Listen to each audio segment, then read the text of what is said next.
Okay, welcome everybody. This is Car Shopping Questions and Answers. We are going to go deep on the 7 steps of the Cars from Home system we use to get below market leases, new cars, used cars from home. We don't need to spend more than 20 minutes in car dealerships, and you don't need to be a great negotiator. So if that's something that you like, that's me, Deshaun, then welcome. Come on in. First thing to do, hit the like button and tap in, lock in. We'll be here for about 45 minutes, going deep on some financial strategy that if you use it, apply it, unlearn what the car business taught you to do for their benefit, you're going to be better than fine. I just leased a $54,000 Infiniti for $499 a month. I got $8,000 off the price of the car. Sitting at home, 2025. I haven't posted it yet. $8,000 off the price of the car from where I'm sitting at right here. The deal was done from right where I'm sitting at. This is where we want you to be. Now, obviously, I've spent a lot of time in the car business, 14 years. I've been teaching people online. But if you follow this, you can do this next week. You can do this week. This is how predictable the system is that we built. So we do these streams so that you can come and get access to information that you would never have access to.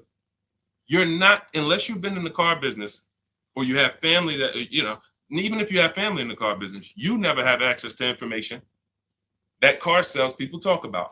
That's why we do these streams, so that you can have the insider perspectives on car shopping. How would and when you do that, see, the simple thing about this is just put dealers against each other. Stop negotiating one-to-one, which is what they want you to do, and let us show you how to negotiate one-to-many. When you start negotiating one-to-many, there's absolutely no way you can overpay, because you have put them against each other, created competition, and they start doing stuff they never would have did, like taking off big money because somebody wants to win. So that's the whole premise of the Cars from Home system. That's what we go deep on here. If that's something that's interesting to you, lock in, focus, hit some, I always say, type the $ in so I know who I'm talking to. Everybody that's locked in, type the $ in the comments, and we'll get the show on the road. Now, the entire stream is sponsored by my new digital book. It's called Cars from Home: 7 Steps to Saving Time, Money, and Avoiding Dealerships.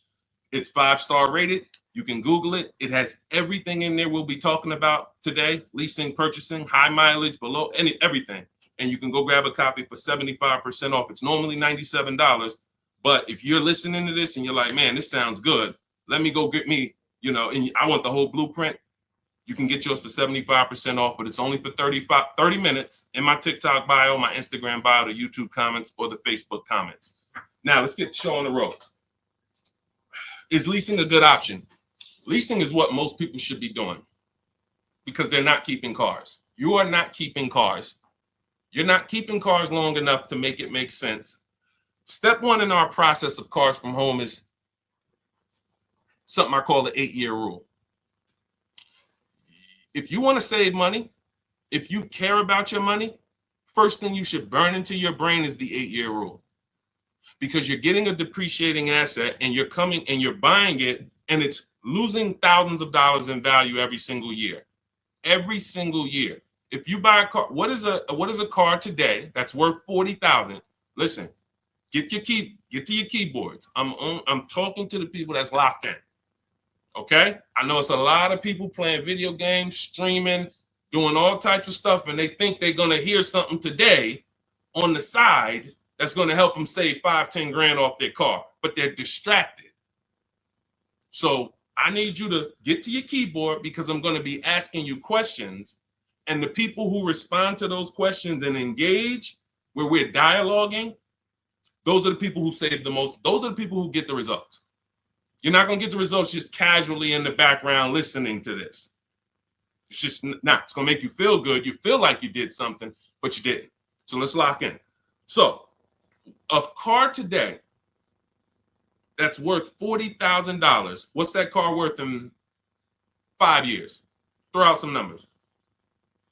A car today that's worth $40,000. What is that car going to be worth in 5 years? Throw out some numbers. What's up, Goat? What's up, David Cesara? $40,000 today. What is the car going to be worth in 5 years? Deborah Alexander, good to see you. Throw out some numbers. Okay. 20, 25. Okay. 22, 18. Okay. I see 25. Depends on how it's driven. Gabby said 10. Listen, could be. Person puts 80,000 miles on it. Could be worth 10. Yep. Now you see this. No one's wrong. Now it's not worth 40. Will we agree? Can we agree? It's not going to be worth 40. Right? Car today is worth 40. Agree? It won't be worth 40 in 5 years. It won't be worth 30. Might be worth 15, 25, if you didn't drive it at all. But here's the point. It goes down in value. A lot. This is where you're losing in the short term. Because you pay all that money to buy that $40,000 car. How much is a car? How much is a payment on a $40,000 car? Some of you who've been in these streams, you know our rules here. You know our formulas. Every $5,000, X per month. I ain't gonna tell you because sometimes we get new people and y'all don't know. You don't know. So, how much is the payment on a $40,000 car? Anybody know? Anybody want to do that math real quick? 800. 800. Every $5,000 on the loan is about $100 per month. So $40,000 car is $800 a month, 5-year loan. So I could lease that same with a good lease deal.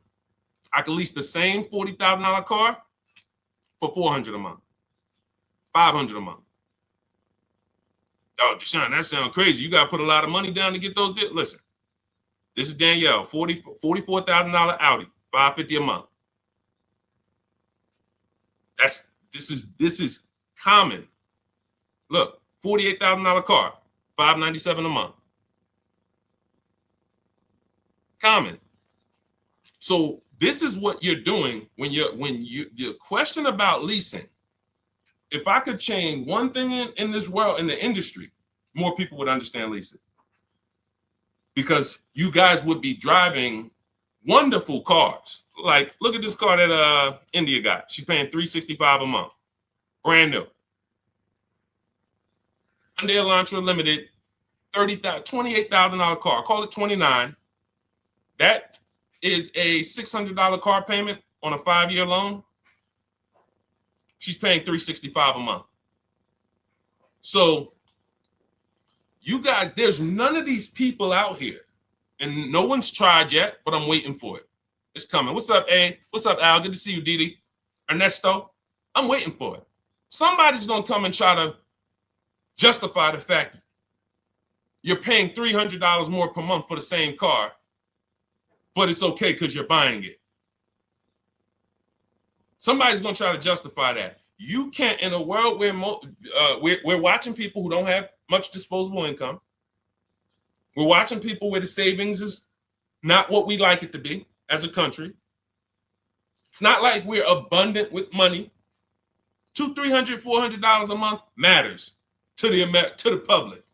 If it matters to you, type dollar signs. If $300 per month, if you knew you were driving a car that you could have been paying $300 less a month for it,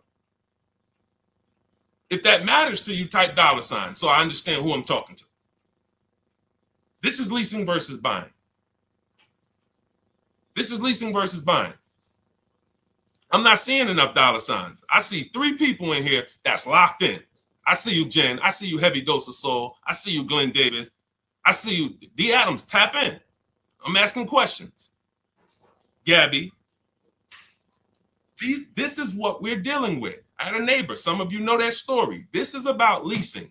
Most of you, if you are not keeping the car 8 years, that's the first thing people under. Oh, I don't know if I should buy or lease. I could do either one. No, you can't do either one. Not and when. If you are not keeping the car 8 years, leasing is the best option, as long as you know how to get great lease deals. You cannot go into a dealer, sign these bad lease deals that people are signing, break the 1.5% rule, put all types of money down so you can get to some good payment and think this is what Deshaun said, I'm leasing. No, you see these deals. You see the deals we post on these streams. You guys could go through all of our streams and you'll see the leases that we do look totally different. But this is the first thing you should be doing, is making a decision on whether you're going to buy or lease, because you're trying to decide, how am I going to beat depreciation? The car is going to depreciate. That $40,000 car we just talked about it 5 minutes ago is either going to be worth $10,000 in 5 years, $15,000, $12,000. It's going to be worth, I'm losing $30,000. So is there a way that I could acquire cars and not lose $30,000 over the next X amount of years or whatever? And if you're not keeping these cars, if you're keeping these cars, buy them. But what I'm seeing, and it seems like it's happening more, what do you think the reasons are people aren't keeping cars? What do you think the reasons are? I mean, we got Crying Tiger, we got, listen, I'm interested. Jesus, Rochin, Richard, I'm not talking to people that's keeping cars 8 to 10 years much. This is such a small number. That's why the mission is, wait a minute, if 75% of the people I'm talking to, and I talk to hundreds of people a day because, we're on live streams, 75% of the people I'm talking to are not keeping cars 8 years, but they're not leasing. Deshaun, are we all losing? Yes. Yes. Is it, what do you think I'm on here for, trying to break these numbers down and show y'all what these lease prices look like, and show you people are driving brand new cars, because when you lease, you drive brand new cars. 2024, 2025, 2026, you're driving the latest car. You're paying very small amounts compared to purchasers. But this is for people who don't keep their cars 8 years. If you keep your cars 8 years, go and buy the car. Buy something you love. But what I'm finding out more and more is people are not keeping them. Why aren't they? Cars are not lasting. Cost too much to fix. That's a good point. Listen, you just made a good point, Mr. SRL. Things change. The dynamics of cars and how we fix them, how we repair them, how we maintain them have changed. The things that can go wrong used to be the things that went wrong were mechanical. Now some things that are going wrong are electrical. Your mechanic used to be able to fix the things that were mechanical. That's why he's called a mechanic. You can't fix things that's electrical. It's got to be a technician. Different. So people say, oh, well, if that's the case, I'm not keeping my car 8 years. That's a reason. Oh, I used to be a buyer. I used to buy my cars, keep them 8, 10 years, put 200,000 miles on them. I'm not doing that anymore. I need to move to leasing. But what you can't do is keep buying and get rid of the cars in 5 years and not count the cost. You're losing $5,000 minimum. $5,000 minimum. Just look at the payments alone. All right, we go much deeper in this on my book. And you know why we don't need to go deep? We compare. That's all. I don't need to beat a subject into your head like we're in college. That's why all we do is show you the comparisons. That's all we do. If what I'm showing you here is not shocking you, then me taking you and showing you the dynamics of a lease ain't gonna do it. If you're looking at somebody like Ansley, this deal I love, similar to what I got. He got an Infiniti QX60, $58,000. He's paying $554 a month. I got an Infiniti QX60. I'm paying $499 a month. I put $1,200 out of pocket, paying $499 a month. If these payments don't excite you, then you're too programmed. Because who has this vehicle? We got anybody on here that has this vehicle? We got anybody on here that has a QX60? Because I got 3 people on here right now that I can show you that got them. Me, Ansley, and Rosalie. Where's Rosalie? And Rosalie. Anybody have a QX60? I guarantee you I ain't paying this. And see, that's the part where it's like, let me open my eyes and listen. The leasing issue is the issue. It's the first issue, y'all. It's the first issue. If you hop off these streams and you're not keeping your cars 8 years and you still keep purchasing them, and you have the credit to lease, you got a 680 or above, you just don't like money. In fact, you hate money. You like giving it away. That's how bad it is. All right, let's go. We'll go deeper on that. Anybody has a follow-up question? I know all types of questions. Don't they limit you on lease mileage? Whatever y'all want to ask, we'll talk about it. But I'll answer the questions as people ask them. Go ahead. Go ahead, Dolan. Do the leasing numbers work when we're driving more miles, though? Curious. Oh, that's a question I just knew was coming. Absolutely. Because leasing is not based on how much you drive. It's based on how long you keep the car. It's based on depreciation. So you're looking at 3 years, 12,000 miles. If you bought the car, see, I always say a car goes down in value like this. Your car is going to go down in value like this. It's like a sliding board. Every time when y'all think of the numbers for cars, because I want to get you out of this, they programmed you. They have programmed you to focus on what you're buying, not what you're paying. I'm going to say that again. That was a bar. They have programmed you to focus on what you're buying, not what you're paying. You're more excited about the car than the deal. We got to move into being excited about the deal. So this is what I want you to think of whenever you think of a car. What is that, John? This is the loss of value. Your car is worth this today. It's going to be worth this in 3 years. Now, that money, look at the people who lost money on Tesla. It's coming back now because politics have come in and legislation. So, there's legislation that came in and created Tesla. There's legislation that came in and saved Tesla or made Tesla more valuable. But prior to this, Tesla was losing value worse than almost any other car. So you bought a Tesla for 50 grand, forget it. That Tesla was worth, it was so bad. So bad.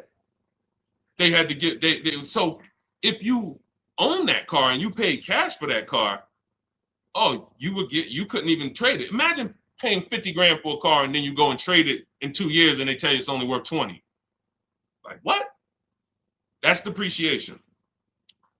The more you drive, the more you depreciate the car.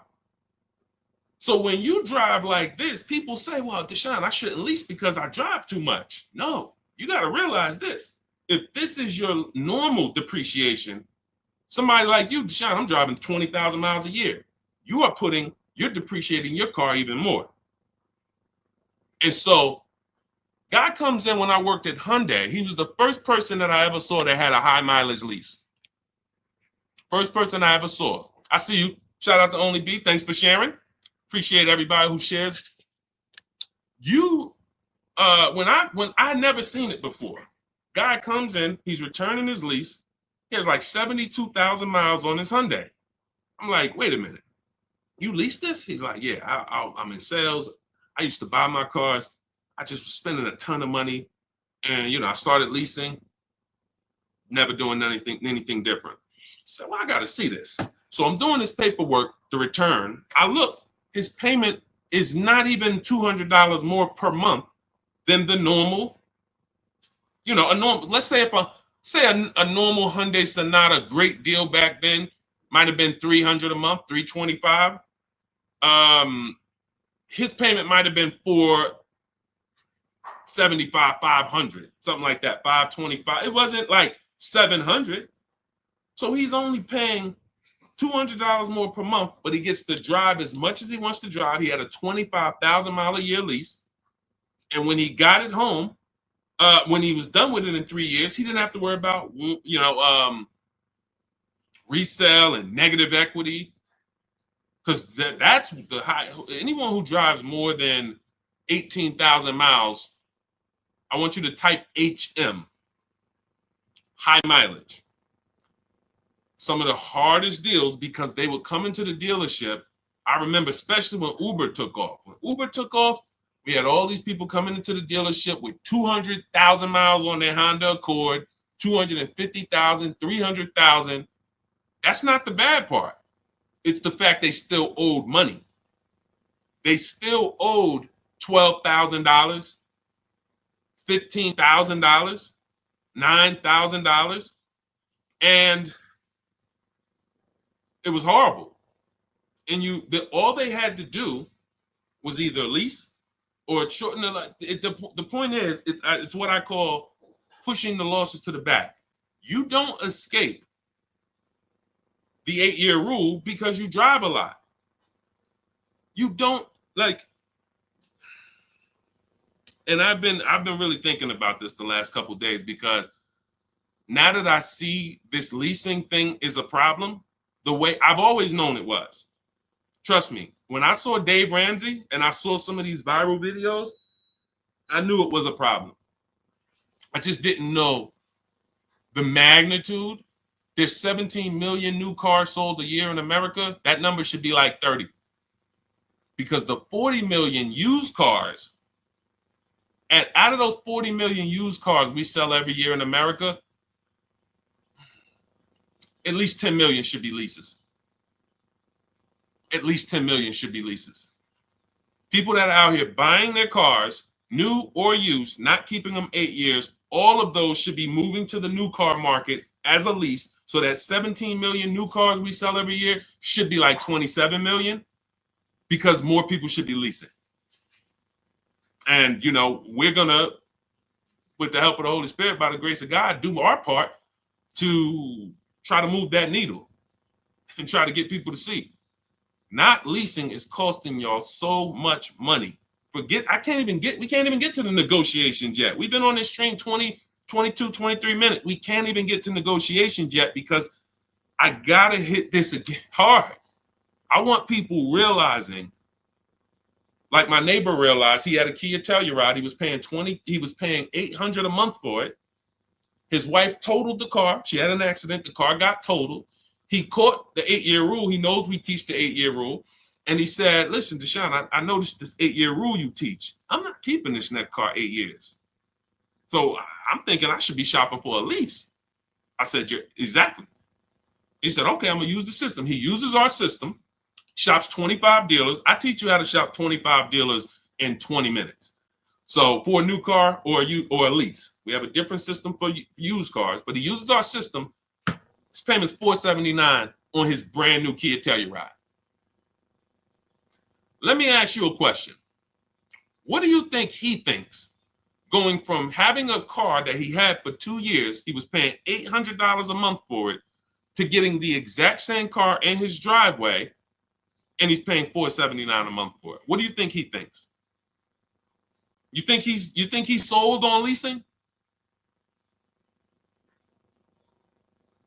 You think he's sold? Do you think he needs any convincing when he literally looks out his window, he sees a truck, same truck was costing him $800 a month, and he's a negotiator. So he's not a guy who just went in and laid down. He's a negotiator. He's paying $800 a month, changes his structure, is still able to drive what he wants, and now he's paying $479 a month. It's not a question. It's not even a question. All right. So we've established, if you're not keeping your cars 8 years, you should be shopping for a below market lease, not a regular lease, below market lease. That means you can't pay everything. You can't pay what the commercials say to pay. What's up, Josh? What's up, Big Lou? You can't pay what the commercials say to pay. It's not a deal. So when I say below market leases, you're going to hear me why does, I noticed, Deshaun, you always say below market leases that we need to get. It's the only leases. If you go out there and you pay the prices, what's up, Angel? You pay the same prices that they're charging the most of your fellow Americans, then yeah, nothing that I say is gonna make sense because they're charging y'all so much for these leases you don't know how to get. There's some people, you know how bad it is. Every now and then I'll hear somebody, they'll DM me and say, Deshaun, I was trying to lease at the dealership. They told me that I should just buy the car because the payment to buy is going to be pretty much the same to lease. That's it, because you're getting a horrible deal. Hey, tell me I'm getting a horrible deal without telling me I'm getting a horrible deal. Payment to buy is the same to lease. I'm charging you so much money on this lease that the payment to purchase it is about the same. So why don't you just purchase it? So we can't compare deals that they put on commercials to what we're talking about here. You can't compare none of that with down payment money. You see Ansley, no down payment. He got a 1% lease. And for those of you who don't know what a 1% lease is, that means you look at a brand new car, and after you get your best offer, it's 1% of the MSRP. That's a 1% lease. You're looking at a $40,000 car, you get all your offers, $400 a month, you make your deal, or less. That's a 1% lease.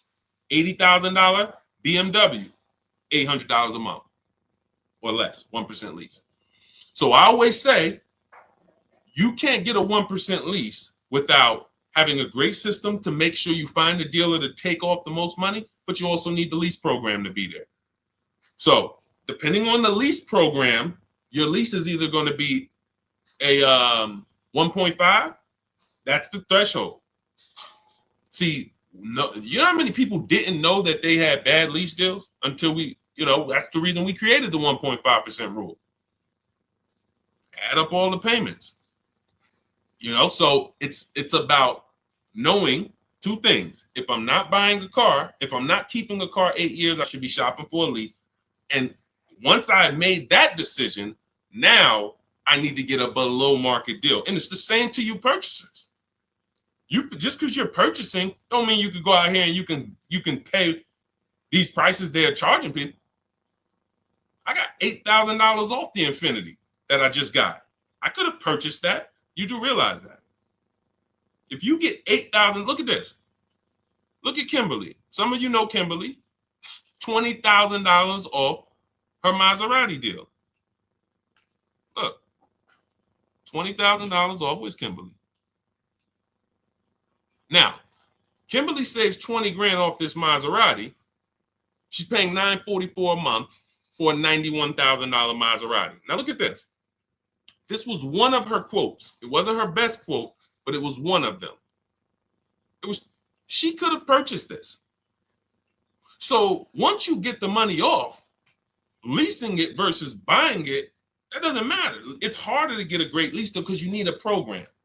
You need a residual. You need support. The lease program has to be there. You don't use your own bank with a lease. Use the dealer's banks. So, but for those of you who are purchasing, if you don't think, because we spend so much time talking about leasing, because we got to educate people on leasing here, that you out here purchasing, oh, Deshaun, I'm good. Would you bet me $1,000 that you got the best deal you could have gotten? No, I probably wouldn't. Mama Lynn, what's up, Robert? That's my question to you. Would you bet me $1,000 that the car you got, if you're going to do it your way? I have no problem. Look, if you think you can do it your way and save more money than what we would say, doing it the Cars from Home way. If you're like, okay, Deshaun, I know you're showing me all these people, you're saying we got thousands of people using this system and all that, but I still think I could do it. Okay, would you bet me $1,000 after you make your deal? Bet me $1,000 that we can't get a better deal than that. Who would take the bet? Would you take the bet? That's why you need to go get the Cars from Home system. In our book, everything we teach is in blueprint form, step by step. That's why the book is called Cars from Home. 7 steps to saving time, money, and avoiding dealerships. Because you don't need to be in deal. It's literally it's the master blueprint to saving time, money, and avoiding dealerships. That means I want all the money off that I can get, and I want to do it as quick as I can do it. That's what we do. Now that book's normally $97. You can Google it. When you go to the page, it's $97. We have a welcome offer though, where you can get your copy for 75% off. And that's for 30 minutes. So after 30 minutes, the price does go back to $97. So you want your copy, go to my TikTok bio, my Instagram bio. There's a website there. Click the link, or go to my Instagram, go to the YouTube comments or the Facebook comments and click the link, and that'll activate your click the button that says 75% off Deshaun's new book. And it'll be in your inbox as soon as you pay. Screenshot the thank you page, and you'll have my support team's email just in case you have trouble getting the book. Sometimes you type your email wrong, no problem. But you'll also have on that page is the link to open the book. As soon as you pay, you can open it, save it.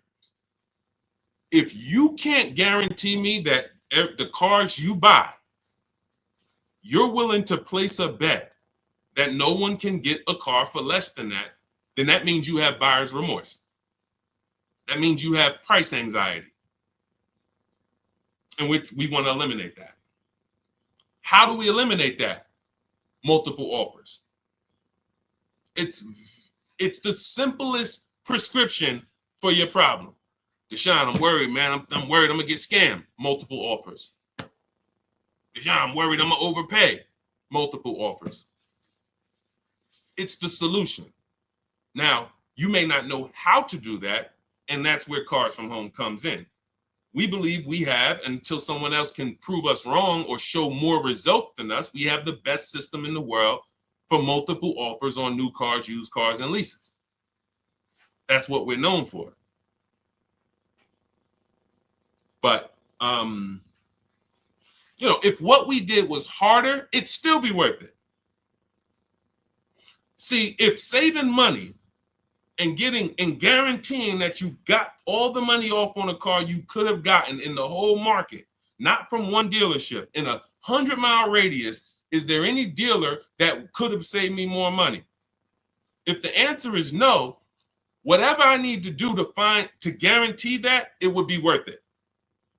If I had to take 12 hours, 20 hours to guarantee that when I got my car, I didn't overspend. I could have saved $5,000 if I did that. I need to guarantee that. Even if it was hard, I would still do it. Financially savvy people would still do it. If there was a way for you to make sure you did not overpay for a car, but it took a lot of time, financially savvy people who care about their money would still do it.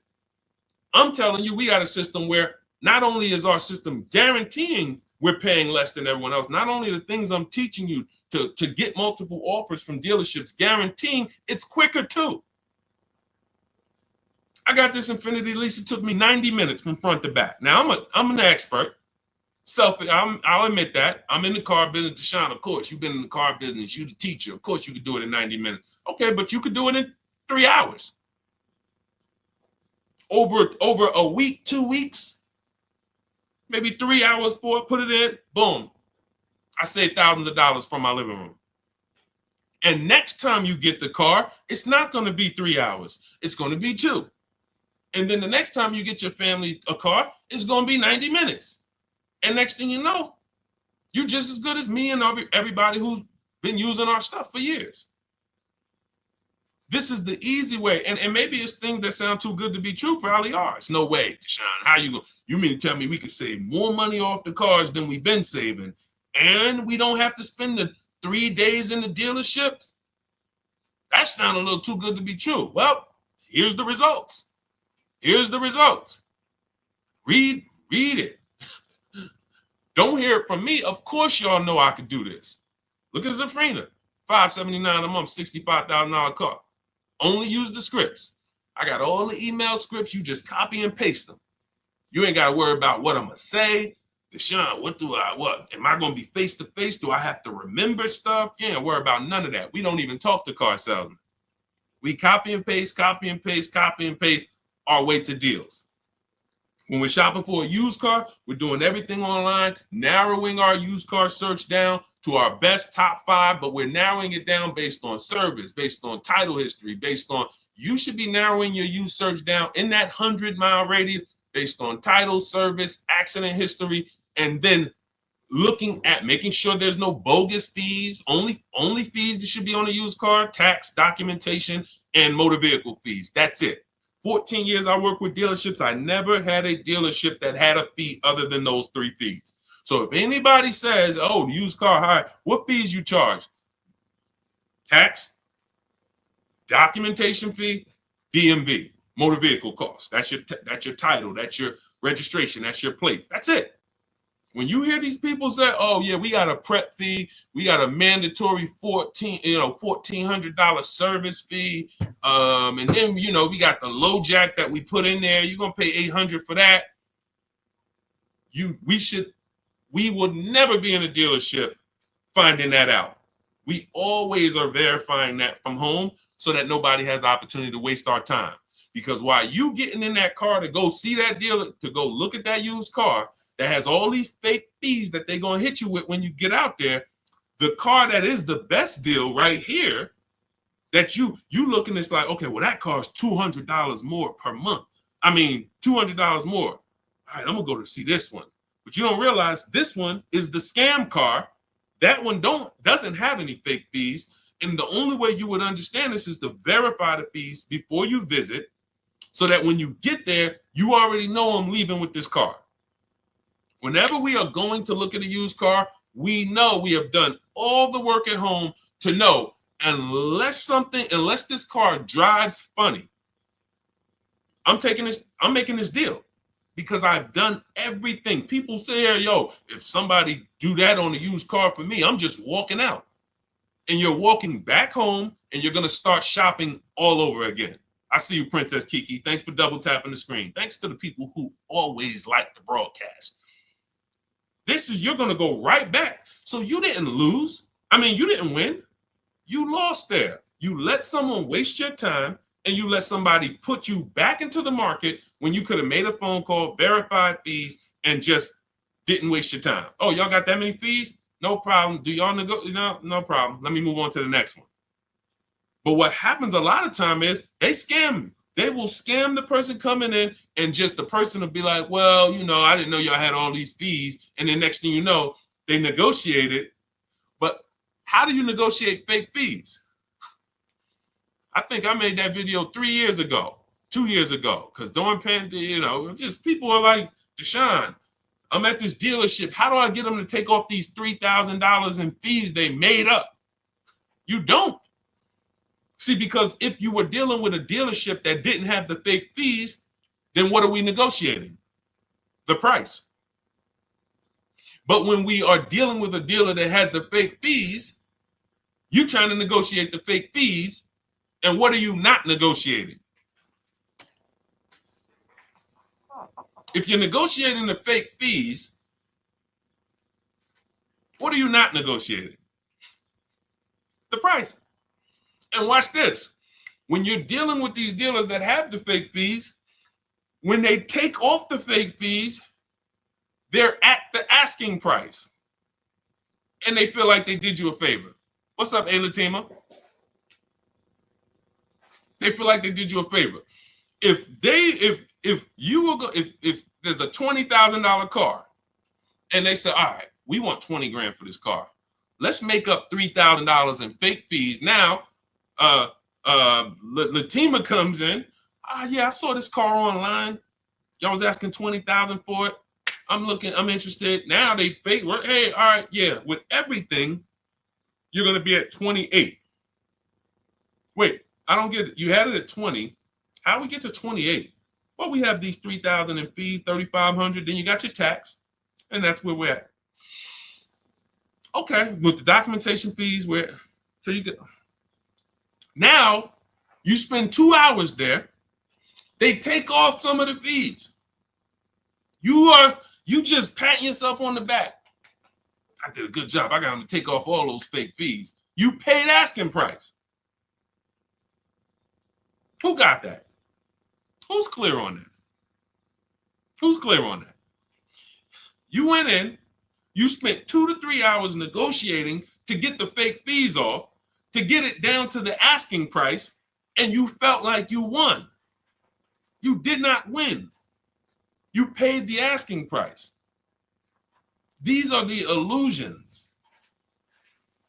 And unfortunately, that's the car business. For people who don't know what they're doing, unfortunately, we never deal with that. You see what I'm saying? I just laid out exactly what we do to make sure we never encounter that. Now, as much as I've laid that out in social media videos and streams and all types of stuff, the car business, no. It's a bunch of people don't know who the heck I am. Bunch of people here, your friends out there shopping right now, you ain't shared a broadcast with them. You never shared my page with them. You know, I ain't talking to the community. I'm not talking to the community. I know the community, the people who always like, who always share. I'm talking to people who like you getting the information, and you know you got a best friend. You know you have a best friend. You've been on the stream for 30, 40 minutes with us, and you ain't share that with them. And they're going to be in that dealership tomorrow or next week or next month, and they're going to pay $3,000 in fake fees. And that's why the car dealers keep doing it. That's the point. See, it ain't about me. Oh, Deshaun, man, you know, you just want us to tell people about. No. You asking, people have asked, Deshaun, when the car business going to change? Everything you say, Deshaun, it just sounds like the car business. Why do they allow this? When are they going to change? They're going to change when you change. That's when the car business will change. When we were there, we'd have appointments all the way up through the week. On a big President's Day sale, Labor Day sale, holiday, how many appointments we got? 300? On that weekend. Over that weekend, we might have 300 to 400 appointments on a Friday, Saturday, and Monday. When those appointments go from 300 to 200, 200 to 150, that's when people start worrying. That's when the car business will stop doing what they're doing. But as long as you, and as long as your friends, your family keep walking in those dealerships and saying, get me the best deal you can get me, ain't nothing changing in the car business. It's only going to be the small community of people who know what they're doing, who are wise. And when I say small, you know, our community is just off the people I know who have access to our information, the Cars from Home book, or either the Cars from Home. You know, I coach people too. We have a video program where we walk you through step-by-step videos. That's about 12,000, 13,000 people. That's nothing compared to the fact, I just told y'all 50 million people a year buy cars. So our little, you know, praise the Lord. We are very, very, very fortunate and blessed that we get to impact people's lives. And we have, you know, we built a brand that has helped do it. But in terms of the market size, it's not even 1/10 of one. It's probably 1/10 of 100 of 1%. It's nothing. So you got 50 million people a year walking in the dealerships, want to do things traditionally, and just that's why they keep that multi-billion-dollar machine just rolling. Shared with my bro-in-law last week. Thank you so much, JC. I appreciate it. I appreciate it. We got to save our people. There is no one out here who is going to be in your corner when you overpay for your car. Ain't nothing you could do. You ain't seeing nobody suing dealerships. It's not happening. Let's stop it. You know, oh, I think I got a lemon law, whatever it may be. No one cares. It is buyer beware with cars. And that is why we take this so seriously, because we know once you make this decision, there's no one who's going to help you. If you make a bad decision, I remember I was at Mercedes and a person walked into the dealership and he was pissed off because he has a neighbor who is paying. Hang on one second. He has a neighbor that he knows, or somebody he went to dinner with, same E-Class, same car, $200 a month less than him. He was pissed off. $200 a month less. Went out to dinner. Hey, man, I got the same car. Where'd you get it from? I got it over there at Paramus. Me too. Same car. They knew each other. They both leased it, in this particular case, his payment was $200 a month less than his. That's about $8,000 difference. That means this guy here, could be about 10. It's about 10. About 10. So that means you have two people, same market, bought the same exact car, similar price car. One of them got $10,000 more off than this one. When they found out, he was pissed. Nothing he can do. I'm never buying here again. That still doesn't change the fact you're $10,000 poorer because you didn't know what you were doing. You didn't have the skills to know that the market price on this car is a $10,000 discount. It's $10,000 less. And that's what's happening. The car business is they've mastered making you think you win. So that's it. That's why we want you to have the strategies so that you can proactively move through your car purchase. It's your agenda. You don't have to worry about your plan. Just bring your goal, use our strategy, and the success is guaranteed. You don't need the strategy. You don't have to figure it out. Deshaun, am I going to have to be coming up with what to say, what to do next and all that? No, that's why it's called 7 steps. Cars from Home, 7 steps to saving time, money, and avoiding dealerships. Step 1 is the most important question, which we talked about at the beginning of the show. 8-year rule, leasing versus buying. Step 7 is delivery, which means you should not even be reading step 7 if you're not setting up delivery. People will be like, Deshaun, I'm in the program, I'm using all the stuff, I went through everything. Do you have your car? No, I just went through everything. Okay, so you weren't doing the action steps? Like when I said, go on this website, put this information in, get this value. Did you do that? No, I was just reading everything. Okay, say that then. Because the way that our system is set up is, hey, Javon, what's going on? Yeah, Deshaun, I need a car. What's the first step I should do? How many years you keeping it? I'm going to keep about 10 years. I keep my cars, at least 10 years. Okay, so we're going to purchase. Okay, do you have a vehicle you're replacing? See, that was step 1. Just that quick right there. You don't even realize we just did step 1. Now we move to step 2, equity assessment. You have a vehicle you're replacing? Yeah, I got something, I got like a 2013, it's paid off. Okay, perfect. Go to these websites right here, CarMax, Driveway, Carvana, KBB Instant Cash Offer, AutoNation, Car Gurus. Get those 6 offers. It's going to take you about 20 minutes. Call me back. Okay, perfect. Yo, Deshaun, I got the offer. All right, who's the best offer? AutoNation actually made me the best offer. They're gonna give me $8,000 for it. Okay, perfect. Step 2, done. Step 3. All right, so let's talk about it. You're purchasing now. Let's talk about the budget. How you gonna finance the car? Pay cash? You're going, no, I'm gonna get a loan. Okay. Use this tool.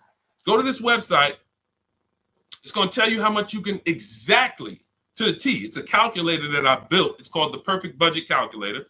When you get your copy of your book, or if you're in my program, you have access to all these calculators we built.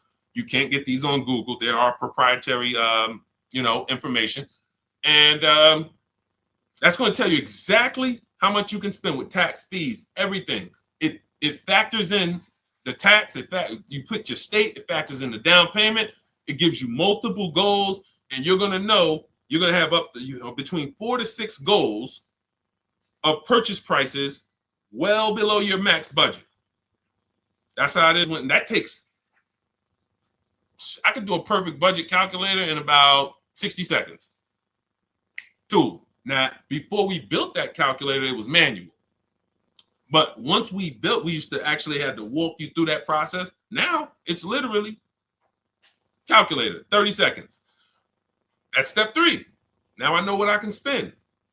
So what I just told y'all, half of our process in preparing to go into the market, it takes seconds. That's why those step-by-step videos or the book is broken down into things you should be doing. This isn't math class. This is like action steps. Do this, do this, do this. Congratulations, you got your car. That's what it's about. That's what the Cars from Home system is about. It's not a learning system. It's not let's just sit down and I want to learn how to think the way Deshaun thinks, all of this stuff. I want to be so good I could sell cars. No, it ain't none of that. All it is a step-by-step system online shopping system to get you to your cars. Okay, so now the book is normally $97. Some of you know, but we have a welcome offer for 30 minutes. You can get it for 75% off. That's $24, but you got to get to my TikTok bio or Instagram bio before the 30-minute countdown is up. Click the link there, or you can click the link in the Facebook comments or the YouTube comments. 30 minutes, you got your book for $24 instead of $97. Now, $97 is still a phenomenal price. You use that book. And I saw a comment said somebody said I love the book. JC, I'm gonna answer that. When you get your copy, make sure you screenshot the thank you page, because as soon as you pay, you get access to the book right then and there. And then once you get access to that book, download it, but screenshot it, because it has my support team's email on there. Sometimes you type your email in incorrectly, and we can't send a book to an incorrect email. But if you use this, it will be one of, guaranteed, top 3 most financially beneficial books in your library, unless you're just not going to buy cars. And if you cannot use a computer, don't get the book. I don't say that enough, and I should. And that's my fault. If you can't use a computer, if you can't copy and paste, this is not for you. You know what? That's actually something I want to make sure I make clear on almost every stream. Every single time I tell you about the book, you're going to start hearing me say that. Because I know sometimes it may seem like, Deshaun, Cars from Home can help everybody. Like, you got used car stuff in there. I got bad credit. Yeah, that's in there. We got lenders, specific people we work with, specific for bad credit. Yeah, that's in there. All right, so it can help everybody, but that's not true. It's an online shopping system. So if you're not comfortable online, if you're not comfortable visiting websites, if you don't have a computer, you can't do this on your phone. So you need to have a computer, laptop, access. I don't care if you're going to the library, but you need access to a computer, and you need to be able to copy and paste. If you can do that, then yes, Cars from Home, 7 Steps to Saving Time, Money, and Avoiding Dealerships will be one of the most valuable digital books or books you've ever owned. You get 5 cars. Imagine you get 1 car. Imagine if you're getting a Maserati and you save 20 grand. Some of you might even, 10 grand, 7 grand. You might just be happy with, doing a deal like Tiffany. Tiffany got 6,500 off. She used it. I got so many people. American seniors. Anyway. Go ahead, Dolan. I can't show enough people. Go ahead, Dolan. Let's close out with a few more questions before we wrap. Go ahead. All of you who have questions, type them in. We'll try to get to as many as we can before we wrap. We're almost done now. Deshaun, I love the book. Hey, my question is, thank you, JC. My question is regarding how best to answer the question when doing the equity check. Oh, wait. My screen just went off.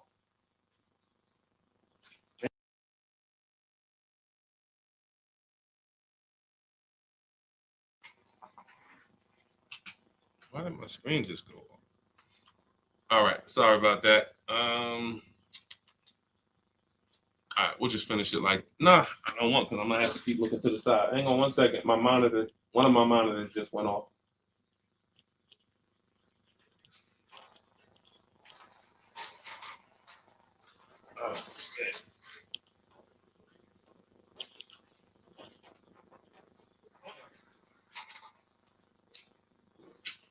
Okay, this is going on me.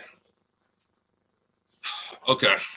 My fault, guys. I have 2 monitors, and the one in front of me, front facing, went out. And then I tried to plug it in, but now I can't. My camera's in front of me. My camera here then. And let's see if we could do it like.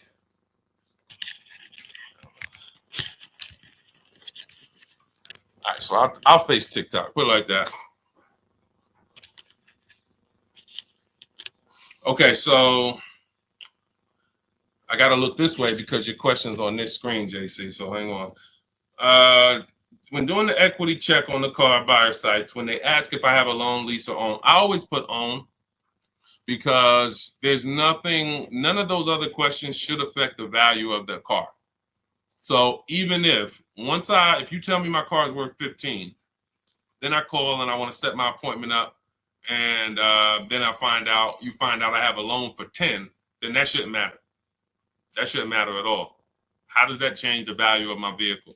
And why I really put own is because on leases, they have something in the way they do leases where they don't know which lease brands allow them to, which lease brands have a third party restriction. There's two ways we sell leases. We either going to sell them direct to the highest bidder, or if it has a third party restriction, then we're getting dealers to bid, because they will not let you sell directly to Carvana or CarMax, but you can have dealers bid.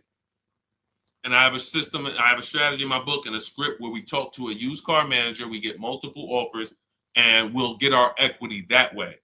But a lot of people, that's where they give up on their equity, when they have a third party restriction. But JC, to answer your question, that just put own, but that's why those forms can be a little tricky. And I think we avoid everything by just putting own. Tell me what the car is worth. If I owned it outright, what's your offer? Makes it very, very simple. Go ahead, Dolan.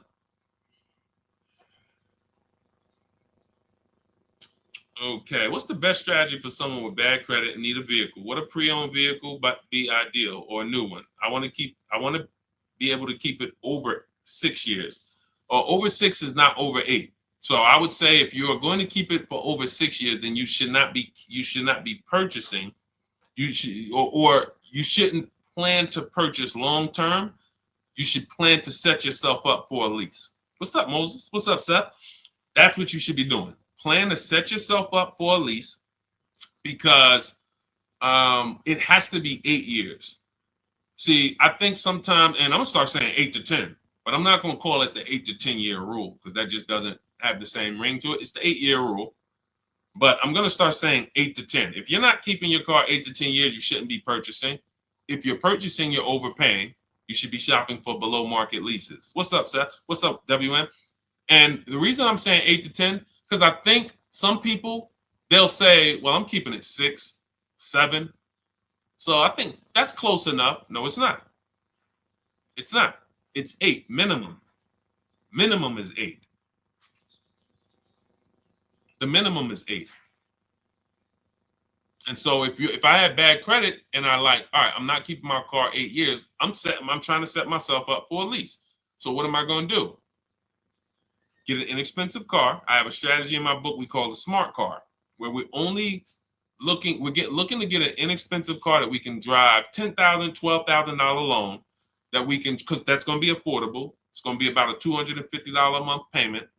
And we need to establish that payment history, because nothing gets you approved for a lease like on-time payments on a car. If the bank sees you've been paying $250 a month for 2 years straight, when you go to jump up on a car to a $400 payment, it matters. So credit score and car payment history make a huge difference in getting approved. That's the smart car strategy. That's in the book. That's in the digital book, Cars from Home. So you would be setting if you have bad credit, you're either going to buy for the long term and then refinance the loan when your credit's good. Welcome, Lamont. I see you. Welcome to the community. Thank you for the follow. When you have bad credit, I'm either going to, let's just say I'm a keeper. I'm not a lease person. I do not plan on I'm keeping my cars 8 to 10 years or more. So I'm not shopping for a lease at all, but I don't have the credit. My mission is to get a great price on a car. You can spend a little more according to your budget, because you need to get a great car. You're going to pay more for the loan. That's normal. But we use a company like Limbuzz. We have entire strategies that we roll out for people with bad credit in the book. So the most important thing for the long-term purchase is to get a quality car, because you can refinance the loan. You can't change the car. So if I got a nice car,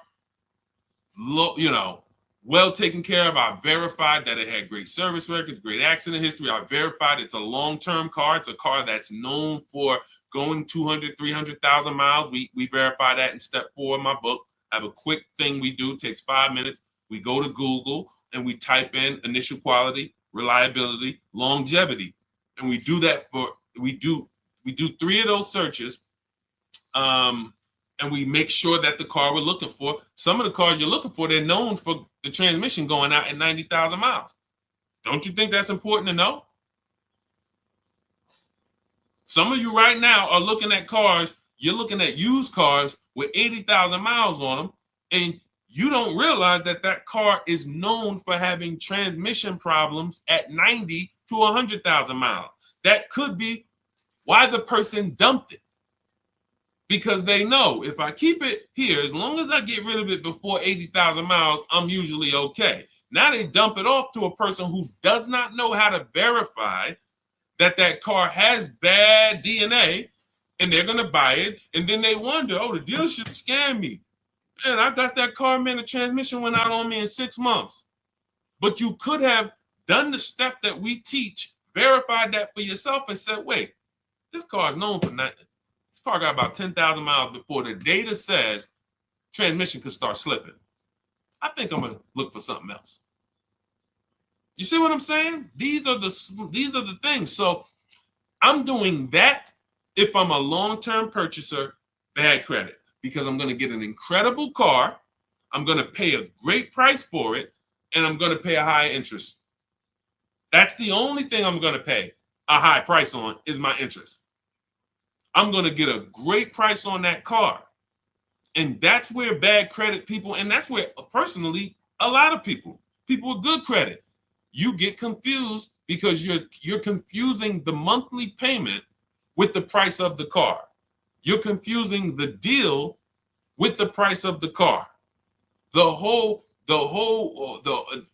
I could have a 20% interest rate because I have bad credit, but I got a great price on this car. Look, watch this. And I'm gonna give you an example to really end this. If I got bad credit and I walk into a dealership and they're having a going out of business sale, we're going out of business. Everything's 50% off today. What, everything? Every car in the showroom, 50% off. Really? Wow, that's interesting. I'll take this one right here. It was 40, but it's I can get it for 20. Yep. Okay. Let's write it up. Everybody agree that's a great deal? Would everyone agree that's a great price for a car? 50% off. But we go into a dealership. Can you agree? Type agree. Because this is a big point we want to make about how these things relate. Especially for some of you you don't have good credit. You need to detach your loan from your car. Okay? So we agree. Okay, I see you, Tina. I see you, Joe. I see you, Danny. I see you, Gabby. Thank you to the engaged people. I'm always look. I love the engaged people, man. Yo, because I gotta tap people and tell them like you ain't gonna save 10, 15 grand off no car work on China. You playing video games while we talking money over here. Like I'm getting the information. I hear you, bro. No, you don't. So we agree, 50% off, going out of business sale. All right, so I got this car. It was 40. I'm paying 20 for it, brand new car, but I need a loan. I'm gonna call up some banks. Hey, what's your credit? 500. But I need a loan on this car. All right, well, what kind of car is it? Well, it's brand new. It's brand new car. It's $20,000 loan I need. When they see the value of the car is 40 something, they say, what? This is an incredible deal. But I have bad news for you, though. I mean, we could approve you, but it's going to be 22% interest because you have just a lot of derogatories. You got a lot of, no problem. Now, I would search multiple lenders, but once this is the beautiful part. Close my deal at the 22%, get the best interest I could get. It's going to be high because I have bad credit, but I got a great price on the car. That is the difference. Because as soon as my credit is good, because I'm going to work on it, A year later, 18 months later, now I got a 690, 700, 710. I'm refinancing and I'm in a 6% loan and I'm chilling. I got an incredible deal on my car. Now I got the loan to match the deal and it's a wrap. Type dollar signs if you understood that. Type a dollar sign if you understood that. That is the separation of the price of the car from the loan. If you have bad credit, that's how it works in any case. But for bad credit, that is how you need to be looking at it.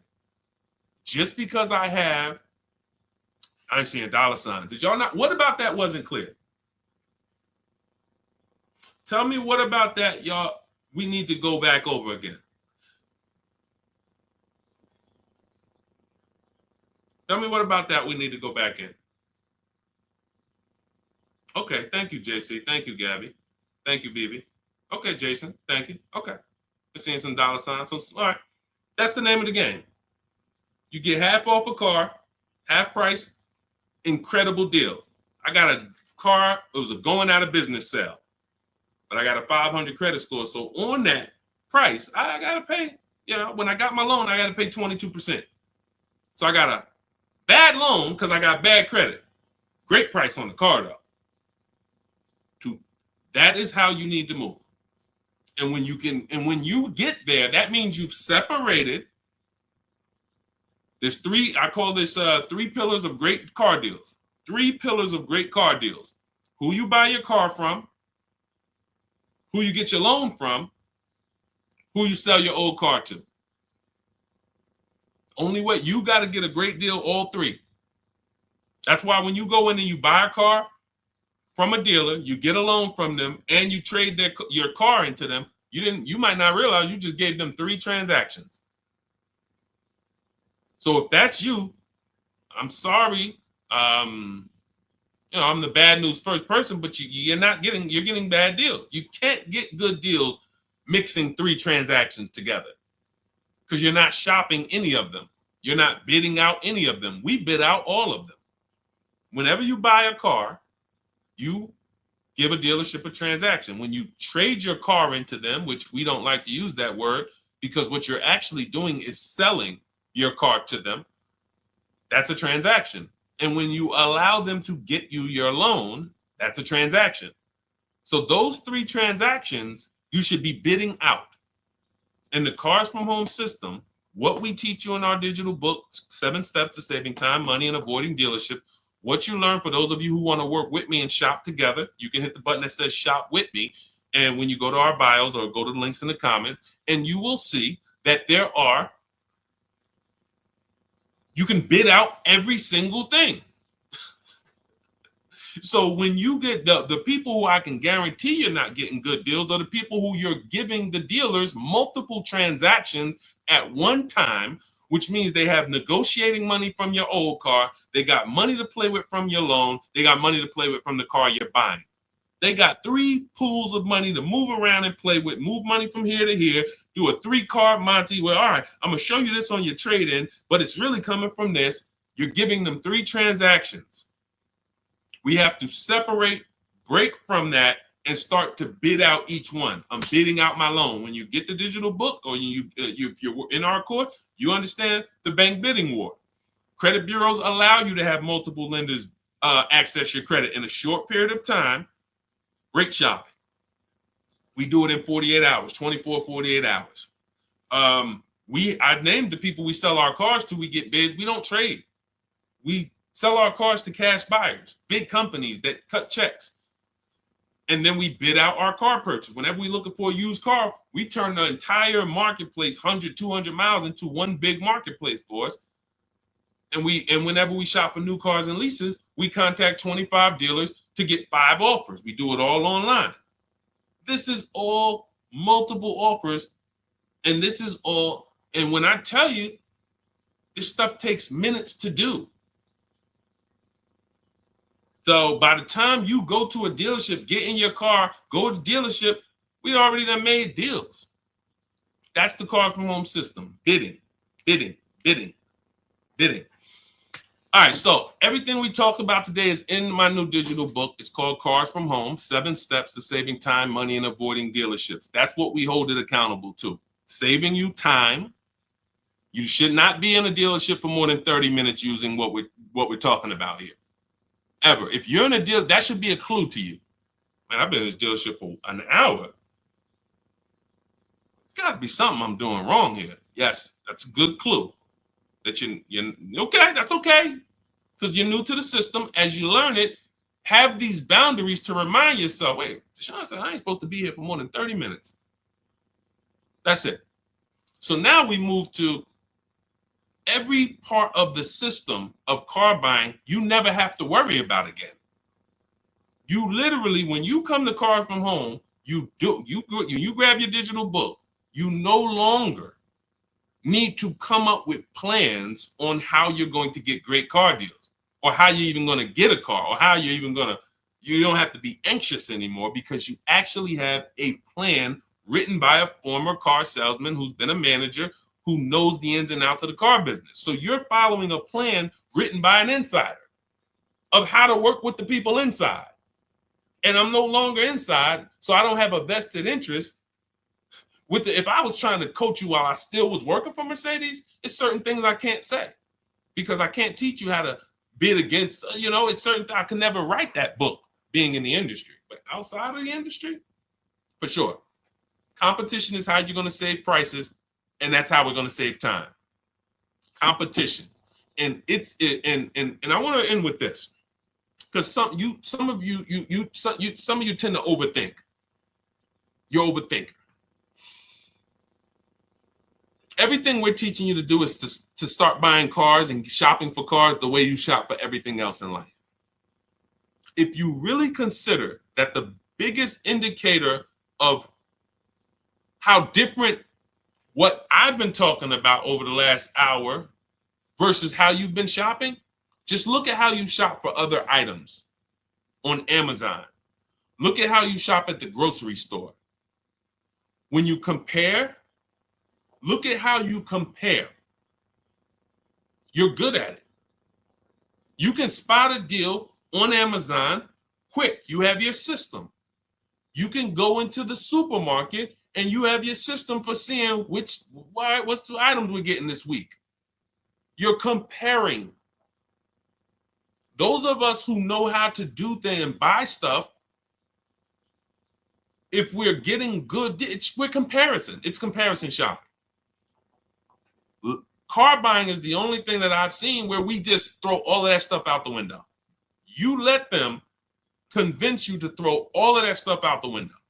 You see that blue car there, you're like, oh, I like that blue in there. What could you do on that? Instead of saying, I like that blue one, I wonder how many of those are within 100 miles of me. See the difference? Because cars are cookie cutter. So if I saw a blue car, I'm like, man, I like that. Oh, that's a nice blue Honda Civic. There's 100 of them within 200 miles of me. I need to find the one that's going to be the best price. And that's what we do. That is what we are known for. That is what we hold ourselves accountable to. So if you want everything we teach, grab my new digital book, Cars from Home, 7 Steps to Saving Time, Money, and Avoiding Dealerships. Normally $97, but part of my welcome offer, 30 minutes, you can get it for $24, 75% off. Go to my TikTok bio or my Instagram bio, click the website there, there's a link, or go to the YouTube comments or the Facebook comments, put a link there for you. And when you click that, you'll see a button that says activate 75% off Deshaun's new book. And that's a digital book, so it'll be in your inbox in 5 minutes. You'll be able to use everything we're talking about for the rest of your life. And as I update the book, I update the file. So make sure you keep the original email, because when I do update that book, you go into that email, you open it, you'll see, wow, books looks different. Yeah, we updated. Vroom went out of business a year ago. We had to remove them from the book. If I had 10,000 books in print, they're all worthless. Not even worthless. They're not worthless because there's tons of other value in there. They have an inaccuracy. We have 10,000 books now that now have an inaccuracy because there's companies in there that we get offers from when we sell our car. There's companies in there that Vroom, when we want to shop used cars, but they're out of business now. But the minute they went out of business, we went in, we updated the file, Everyone opened their books. They never saw Vroom again. That's one of the benefits of a digital book. So that'll be in your inbox. You'll have access to all the scripts that you're going to use to talk to the dealer, to email the dealerships, not talk to them. You're going to have access to the templates. You're going to have access to all the calculators that I've built. I believe we have 5 or 6 custom calculators. And just an entire strategy that you no longer have to think. It's all laid out for you. All you have to do is trust the process and unlearn. Don't bring any of the garbage from your or how you were taught to buy cars, lease cars. Leave it at that door. Come here with a blank canvas and just say, Deshaun, I'm depending on this book to show me how to save more money on cars than I have ever saved. If you come like that and just trust the process, be one of the most valuable books you ever had.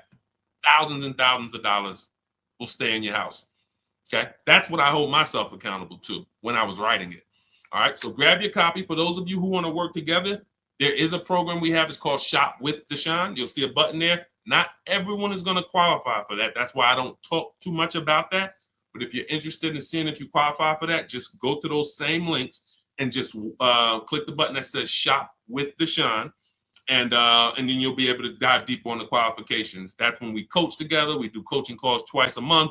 And we have a private Facebook group. When you guys see me share these pictures from all these people, you're like, where are all these people? They're in my private group, and they're using the exact same system, the 7-step system that you have in Cars from Home, my blueprint. So whether it's just a different learning style. Some of you like do it yourself, go grab the book. Some of you like a community and to do it with you, hit that Shop with Deshaun button. And other than that, this is what we do. I appreciate you guys checking in. Had a lot of fun today. We'll be back for another stream soon. For all of you who got your book, use it. Please email me when you get your deals. Make sure you just shoot me a picture. I sent out a couple emails. You will, we love getting those. Please send me those. All right, and enjoy the rest of your day. God bless you. I'll see you soon.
Usually, when we're live on 4 platforms, and we're going to be answering a lot of questions about car shopping. If you don't get your questions in early, they might not get answered. So start typing your questions now. And good to see you, Corey Duncan, Renee, and we'll get to as many questions as we can. As I said, I'm known as Deshaun, the Auto Advisor. I spent 14 years in the car business. Now I teach you the steps you need to know to get below market car deals from home. Whether you're a great negotiator or a bad negotiator, when you know what you're doing, you'll pay less than everyone else. And that's what I like to make sure you know. So start typing your questions in. Everything I'll be teaching today is out of my new digital book. It's called Cars from Home, 7 Steps to Saving Time, Money, and Avoiding Dealerships. You can get a copy for 75% off as part of our welcome offer in my TikTok bio, my Instagram bio, the YouTube comments, or the Facebook comments, but it's only for 30 minutes. Normally it's $97, worth every penny, but if you get there before 30 minutes, you got your copy for $24. Okay? All right, Dolan, start putting the questions up. Let's get to as many as we can. Start typing your questions, everyone. We are live. We are live.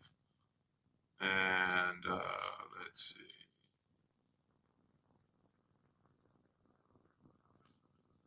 Go ahead, Dolan. We're ready for you. Okay, who would you recommend? Oh, that was the one I answered, manually before we came on. I see we got questions coming on Instagram. Yeah, we got a lot of questions coming in. So let's go. We did that one already, Dolan. I didn't really, I answered it, but I didn't answer it, I didn't, I called it out. What's the process of purchasing a car in the name of your business? Well, the biggest thing to understand is that nothing changes except who you're going to put the whose name is the car going in. That's the big thing. Whenever you're buying a car, leasing a car in the business name, you still got to shop. You still got to get the best deal. You still got to make sure you're not overpaying for your financing. You still got to make sure that you're getting the most money for your old car, not your trade. We don't trade. We like to sell these cars. So all of this stays the same. The only thing that changes is when it's time to buy the car, you ask, when they ask whose name is the vehicle going in, it's going in a business name. Depending on the type of deal, you might need commercial insurance, depending on what type of vehicle you're getting. But other than that, the process of getting a great deal in your business name, 95% of it is the same as getting a great deal in your personal name. Shopping multiple offers. Don't make a decision until you see at least 5 offers. You see a $5,000 price difference between the best offer and the lowest offer. You pick the best offer, you get out of the market. None of that's going to change, regardless of whether it's in your personal name or the business name. Okay, go ahead, Dolan.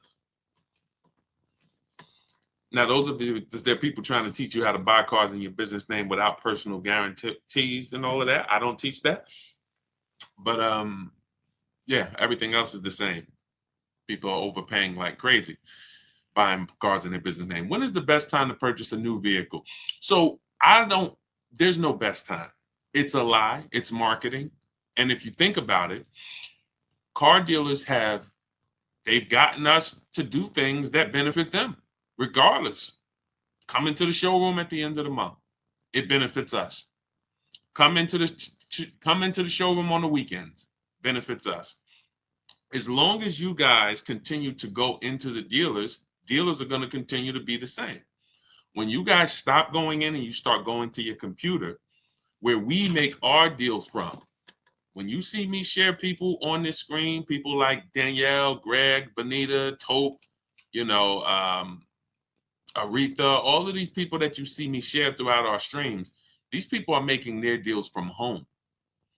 And that's where you want to be, because whenever here's what you want. You want a desperate deal. You want a deal that the dealer makes because they're desperate. They need to sell a car. They need to hit a unit. That's the only reason why they're giving you such a big discount. I just got an Infiniti the other day. I leased it. I saved over $8,000 off the vehicle. That particular dealer that won the bid for my business, $499 a month, $1,200 out of pocket. It's a $54,000 vehicle. They needed that deal. That wasn't a deal they want to make with everyone. And what they've taught you as dealers, they've taught you that the deals that you see on commercials are deals. No, they're not deals, because no dealer wants to give away a car where they make no money over and over again. Dealers only do these deals because they're desperate and they need to hit their numbers. That means that they're not giving you a better deal when there's 200 people in the showroom. Why would that? You know what I'm saying? What's up, Joey Cantu? Good to see everybody tapping in on TikTok. Shout out to everybody double tapping the screen. Thank you. Shout out to everybody hitting the likes. And shout out to everybody who's hitting the share button. We appreciate you helping us spread this mission. We can't get this financial literacy out without the people who help us run these numbers up. So we appreciate you. What's up, Messi? Good to see you. Yeah. So when the showroom has 100 people in it because it's a holiday, that's the illusion that you're getting a better deal. But no one's. Why would we need to give you a better deal when there's no desperation? We have people all over the place. We got 100 customers in here. We have more customers than cars. Why would we be giving you a better deal? But years and years of commercials have helped people think that they're going to come into the showrooms at the end of the year. They're going to come at the end of the month thinking they're getting a better deal. And that's fine. It works great for car dealers. But what we know is we position ourselves. Sometimes the first week of the month is the best deal. Sometimes the second week, when car dealers look around and they see they haven't sold a car and it's the 10th of the month. They got to, they got to sell 200 new cars. They're only at, 30. So they're behind. See, what they've taught you is every month at the end of the month, car dealers just need to hit their numbers. Every month at the end of the month, come on in, because car dealers need to hit their numbers. So no dealers hitting their numbers on the 20th. No dealers hitting their numbers on the 25th. It's all coming the end of the month. Does that make sense? You get what I'm saying? Type a question mark if you're starting to think this doesn't really make sense. You tell us to come into the showrooms at the end of the month. You tell us we're going to get a better deal, but then at the same time, the place is so full. You could tell us no. You could throw us out, and you're still going to win. The end of the month is the time where dealers name their price and they say, hey, take it or leave it. We got too many people in here. Listen, Mr. Duncan, we appreciate you, but listen, we got way too many people in this showroom. The price is $6.99 a month. That's the best we can do for you. Listen, I'm sorry if it's not in your budget, but we gotta, that's the best we can do right now. Now they're letting you go. See, the last thing they want you to do is shop their competition. They don't want you to shop their competition. So they're gonna let you go, knowing that you're not gonna go shop. And that's how people just end up saying, well, I guess I'll just take whatever they're offering. There's no desperation. So that's why I want to, as we just pass through holidays and we're going into more holidays, I like to get that out the way. Let's get that out the way. Let's get the foolishness out the way about the end of the month, better deals. And you can explain this to people from now on. Whenever somebody comes and tells you, hey, end of the month, you just ask them, how desperate are the car dealers at the end of the month? If they're not desperate, they're not going to make good deals. It's simple. So what you want to do is you want to be positioned. You want to be positioned, reach out to these dealers, let them know who you are, and you want to have 2 dates. 2 dates. Every time you buy a car, 2 very important dates. Soon as date, this is the soonest date you can make a deal. You should not be talking to dealers about prices until you can make a deal. Second date is the no later than date. This is your deadline. This is your lease is up. You've used your extension. This is you need a car. You got to get to work. You want to have those 2 dates. And you want to be shopping in between those dates. You want to be positioned in between those dates. That's why we reach out to dealers early. We're having conversations with them. If you have a lead, I always like to see you shop for at least 3 months. At least 3 months, because the offers are going to change every month. The used car prices are going to change, and you can monitor those deals. So I wouldn't say there's a best time to purchase a car, but there's certainly a worst time. And I think the worst time is when you need it and you're desperate in the dealership and you're there when they told you to come. That's just my opinion. I have never, because you can't get anything done from inside the dealership. You just can't. Can you get offers from competitors from inside the dealership? Can you get offers for your trade-in from inside the dealership? Can you get offers for your loan from inside the dealership? No. That's why it's the worst place to be. Just talk to these dealers online, let them know what you're looking for, and then work your deals that way. You could do it my way, you could do it your way. But stop going into these dealers talking these numbers, because you just have no control there. Okay? But don't fall for the crap. It's marketing. It works. Come on, Dolan. Let's let's get some more in. Keep typing your questions, y'all. Let's see how many we can get to. Is the Jeep Grand Wagoner a good buy? I would type that into Google. Any vehicle you wanna buy, type it into Google. Type in 2024 Jeep Grand Wagoner Wagoneer initial quality. You should do this for every single vehicle that you're going to get. Type in Jeep Grand Wagoneer initial quality. Type in Jeep Grand Wagoneer reliability. Skim those articles. If you see anything that says less than average reliability, that's a red flag. You know, anytime you see things where people are complaining, this is initial quality tells you what people are saying the first 90 days. Reliability tells you what people are saying the first 3 years. That's what you want to know. For those of you who are buying new cars or leasing new cars, you want to be checking initial quality and reliability. For those of you who are buying used cars that you plan to keep for 8 to 10 years or longer, you want to be searching longevity. Longevity. 2018 Kia Optima longevity. Always put the specific year. And this 5 minutes is going to save you from having a vehicle that's in the shop every 90 days because you didn't check to make sure that it was a good vehicle. I'm not talking about making sure you get a good used vehicle.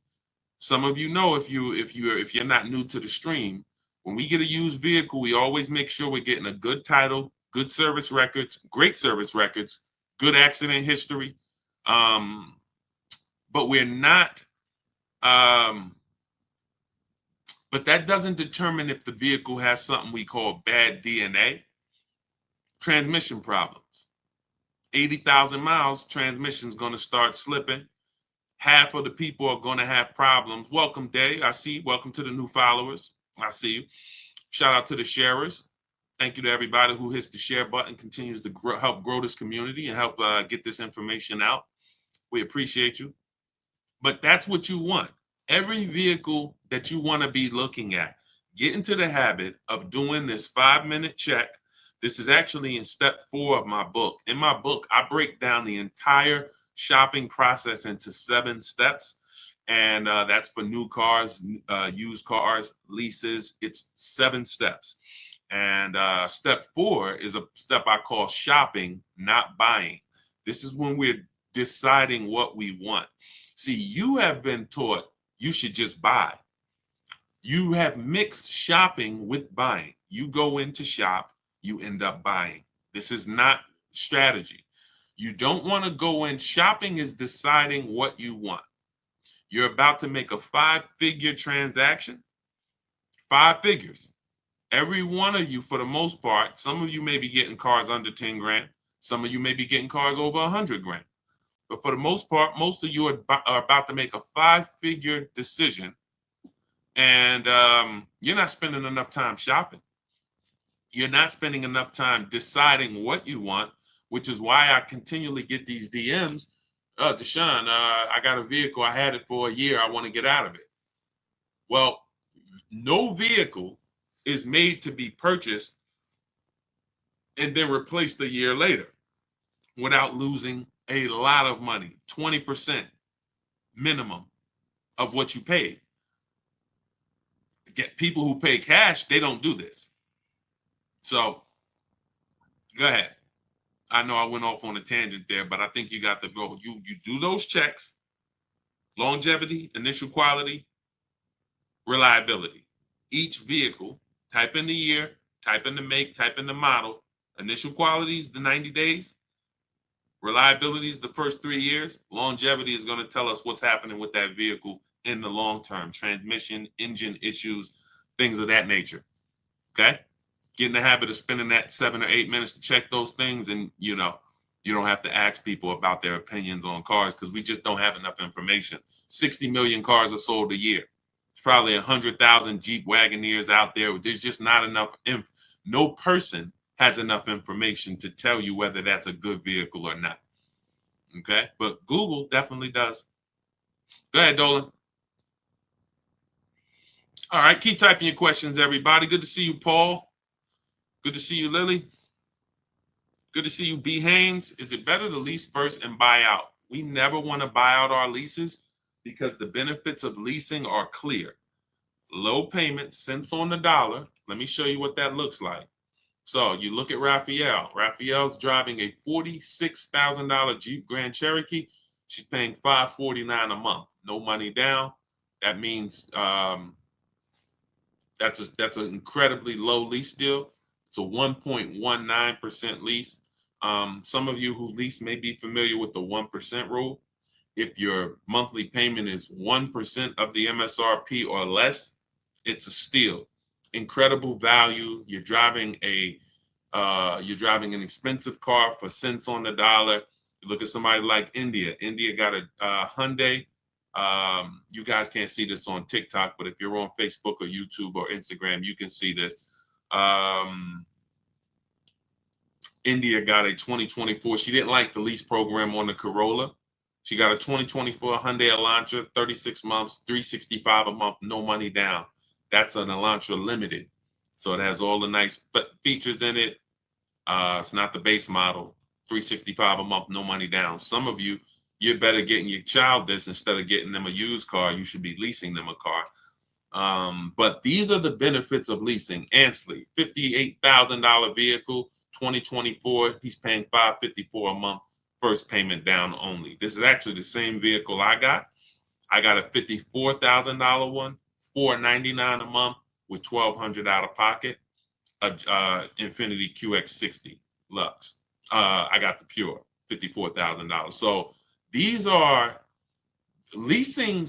You drive a brand new car, cents on the dollar. The same car, some of you know, every $5,000 on a car loan is about how much per month? Let's see, who's new here? See if we got any people here that know the rules of what we teach, because a lot of what we teach here is principles. We do teach a lot of principles. Who knows every $5,000 on a car loan is about how much per month? We just want to drive the point home that you should not be on the fence about leasing or buying. I'm going to tell you why. We have a rule. It's step 1 in my book. It's called the 8-year rule. It says very simply, if you're not keeping your car, the next car you're shopping for, if you're not keeping it 8 years, you should be shopping for a below market lease. Thank you, Julie. $100. Thanks, Patricia. $90 to $100. Yes, MBG, $100. So when we say, see, part of the reason why people haven't learned about leasing yet is because they're getting bad lease deals. They're looking at these commercials. They don't know about below market leases that me and my people get. And they're judging those lease deals compared to a purchase. And that's why they're not leasing.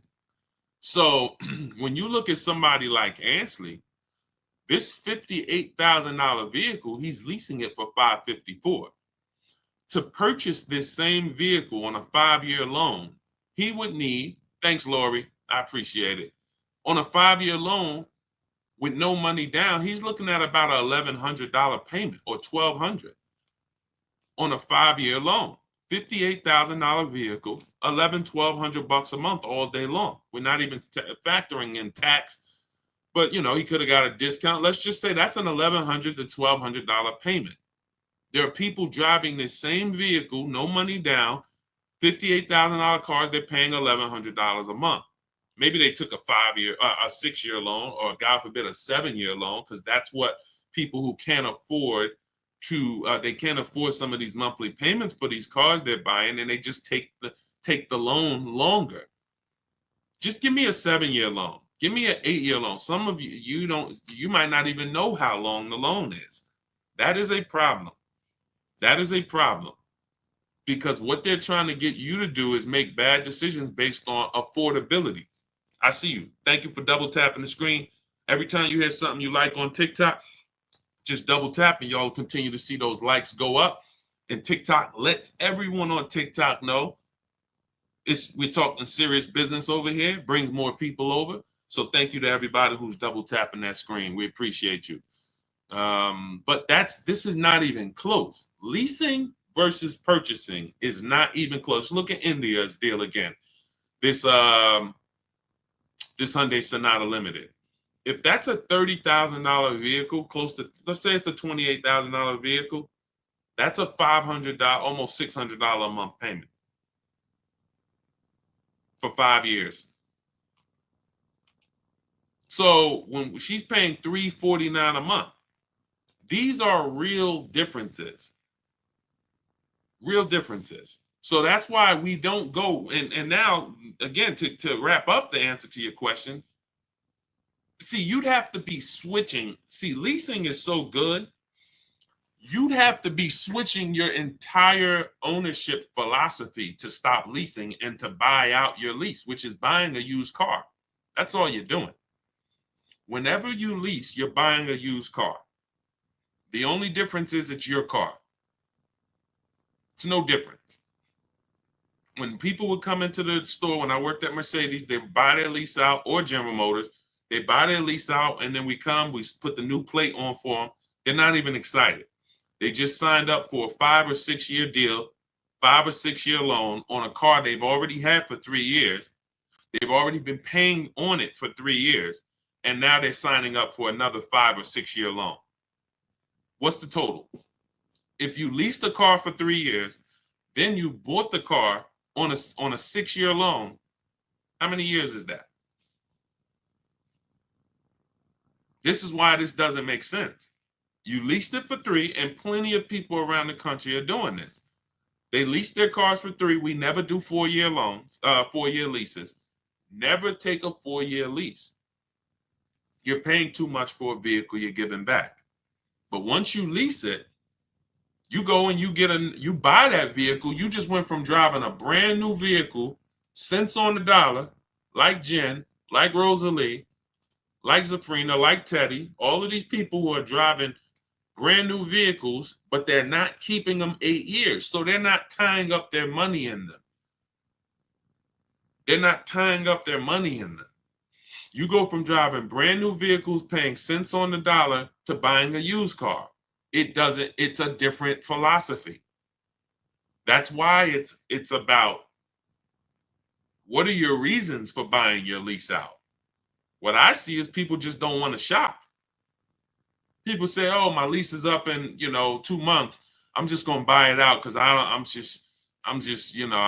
feel like doing the whole dealership thing. That's not a reason. That's not a good reason to make a bad financial decision.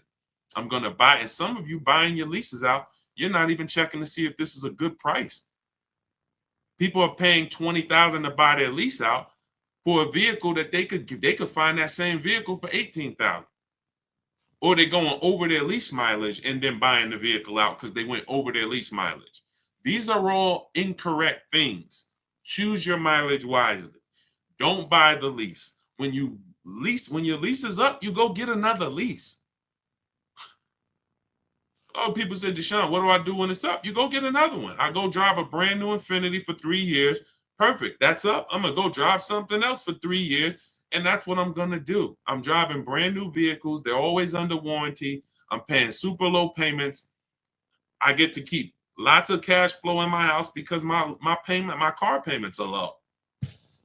We've never had a $700,000, $800,000, $900,000 car payment. In fact, before this one with the Infiniti we didn't even have a $400 car payment. These are the first payments we have that are in the fours, and they're for $50-something thousand vehicles. It's just not even. Any questions you guys have about leasing, feel free to ask. That is certainly half the battle. Besides you not knowing how to shop dealers and put them against each other, the leasing versus buying is losing you thousands of dollars. Every time you purchase, but you should have leased, you lost thousands of dollars. $5,000 to $7,000 each car, maybe more, because you just can't put a price on. Zafrina here, $65,000 vehicle, she's paying $579 a month. Incredible lease deal that she got using our system. So if you want to know, obviously, hey, Deshaun, I need to know about leasing, and then I need to know, how do I get these deals? Deshaun, I'm not leasing, I'm purchasing, but how do I make sure I save all the money off of these cars? That's all in my new digital book. We used it. This is everything we talk about here. You want to learn to put dealers against each other. Stop negotiating with dealers, start making them bid, because every dealer has a different price. Remember this. It's like when you walk into a supermarket, if you see spaghetti sauce on sale, $3.99. You walk into another supermarket, the exact same spaghetti sauce is not on sale, it's $6.99. And then you walk into another supermarket and you see another sale, the exact same spaghetti sauce is $1.99. How is that possible? Retailers are selling for a different price. Same thing with cars. One Nissan dealer has a different price on the Nissan Altima than this Nissan dealer. Everyone is different. So in order for you to save the big money, you want to start saving the big money, and you want to guarantee that you save all the money you can, you need a system that's going to start making dealers bid, that's going to allow you to see all the options in the market instead of this, what NADA told us when we sold cars. Customers only visited 2 dealerships. That's NADA, which is a huge company that reports to car dealers and tells us what's going on in the market. They told us you're only shopping 2 dealers. That they're using that against you. They know you're not going to shop more than one or 2 dealers. So what you want to do is change that philosophy, learn to get at least, I have a system where I teach you how to get 25 dealers to compete for your business. Takes us 20 minutes. It's called the 25 to 5. We do this for new cars and leases. So all of this is in my new digital book. It's called Cars from Home, 7 Steps to Saving Time, Money, and Avoiding Dealerships. I want you saving time. I don't want you in a dealership more than 20, 30 minutes ever. I want you saving all the money that you should be saving. And I want you avoiding dealerships. You should not be talking numbers in dealers ever. All of this I'm going to lay out for you and teach you in my 7-step book. You can go get your copy. It's normally $97. But if you get to my TikTok bio or the Instagram bio or the YouTube comments or the Facebook comments, click that link before 30 minutes, you got your copy for $24. That's our welcome offer. All our new people, we give you a welcome offer where you can get your book for 75% off. So you won't pay the normal $97. You'll pay $24, but get there before 30 minutes is up. Now, as soon as you pay, make sure you save, screenshot the thank you page. You can open the book right there. It says as soon as you pay, click here to open your book. Then you can actually, we email you a copy. But sometimes you type your email wrong and we can't email you a copy to a wrong email. So you'll have my support team's email Monday through Friday. Reach out to them. If you don't see your book in the next minute, 5-10 minutes, reach out to them so they can get you your book. You have everything I teach step by step. That is the blueprint. And you can Google that book. It's 5-star rated very high on Goodreads. Thank you to everyone who's reviewed the book. We appreciate you. So go get your book. Come back to the broadcast. What's the lowest interest rate for a person with A1 credit right now? This is what I call feeling for the bottom. We don't want to do this because there's no way for us to know. What's the most I could get off of a BMW X5? What's the lowest I could get for this vehicle? The only way for us to know this is for us to shop the market and for us to allow people to compete and show us what they will offer us. We use a strategy for getting our loans called the bank bidding war. It's 3 rounds. 3 rounds. The first round is we're going to check to see, are there any special interest rates on the vehicle we're shopping for? So if we're shopping for a 2021 Toyota Camry, are there any special interest rates for certified vehicles? If we're shopping for a brand new Hyundai Elantra, are there any special interest rates for brand new Hyundai Elantras? 0%, 1%, 2%, things that no bank, no credit union would be able to touch. That's what we want to check first. Now, that's round 1. If there's a special interest rate, we don't need to shop anymore. If there's not a special interest rate, now what we're going to do, I have a tool in my book. It's called the Perfect Budget Calculator. It allows you to take the average interest rate. We tell you what the average interest rate is. You could take that average interest rate, Tell us what you want your payment to be. Tell us what your state is, how much down payment you want to do. And what we're going to do is that's going to create a bunch of goals for you. Who's ever been in a position where you're like, okay, I want to spend 30,000, 30,000, 30,000, and then you end up spending 32, 31. Type me if that's ever happened to you. Now, you can't negotiate the buyout on a lease. I haven't ever seen it. That number's set from the start. So what happens is when that happens, what you're dealing with is well, let's stay on the bank bidding war round 2. So once you have this tool, and again, the reason why, see, some of this stuff I invented. I'll give you the manual way to do anything that we do. Anything you want to try to do on your own, I'll give you the manual way to do it. We reach out to 25 dealers online. You could go and you can call around. I always tell you, ask for managers. Try to deal with only managers. If you don't want to talk to anybody, you use our system. But there are tools that we've created that no one else uses because we made them. So in my book is something called the Perfect Budget Calculator. That's going to give you multiple goals. It'll tell you if you get a 5-year loan, you want to do no money down, this is what you can spend on a car. And it takes into account the taxes, the fees, because that's where it usually gets you. You go in, you're looking at a $30,000 car, you didn't factor in those taxes, you didn't factor in those fees, right? Next thing you know, they're like, oh, well, you got $3,000 in taxes and fees. Our calculator factors in for that early, and it tells you if you want to be at this payment, no money down, 5-year loan, that this is the state you live in, you can't spend any more than this on a car. And then it gives you other goals. And your max goal is going to be a 6-year loan with money down, using equity at your monthly payment. See, the reason why you're going over budget is because you don't have any goals below your max budget. I'm going to say that again. Type a $ if you understand. When you go into the dealership or you go shopping with your max budget in mind, you're usually always going to go over.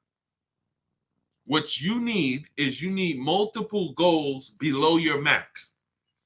Once you have multiple goals below your max, now you can actually go in and start to look, can I find a vehicle for $23,000?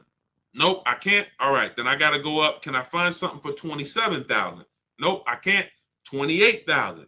Now your max budget might be $31,200, but we're not going there yet.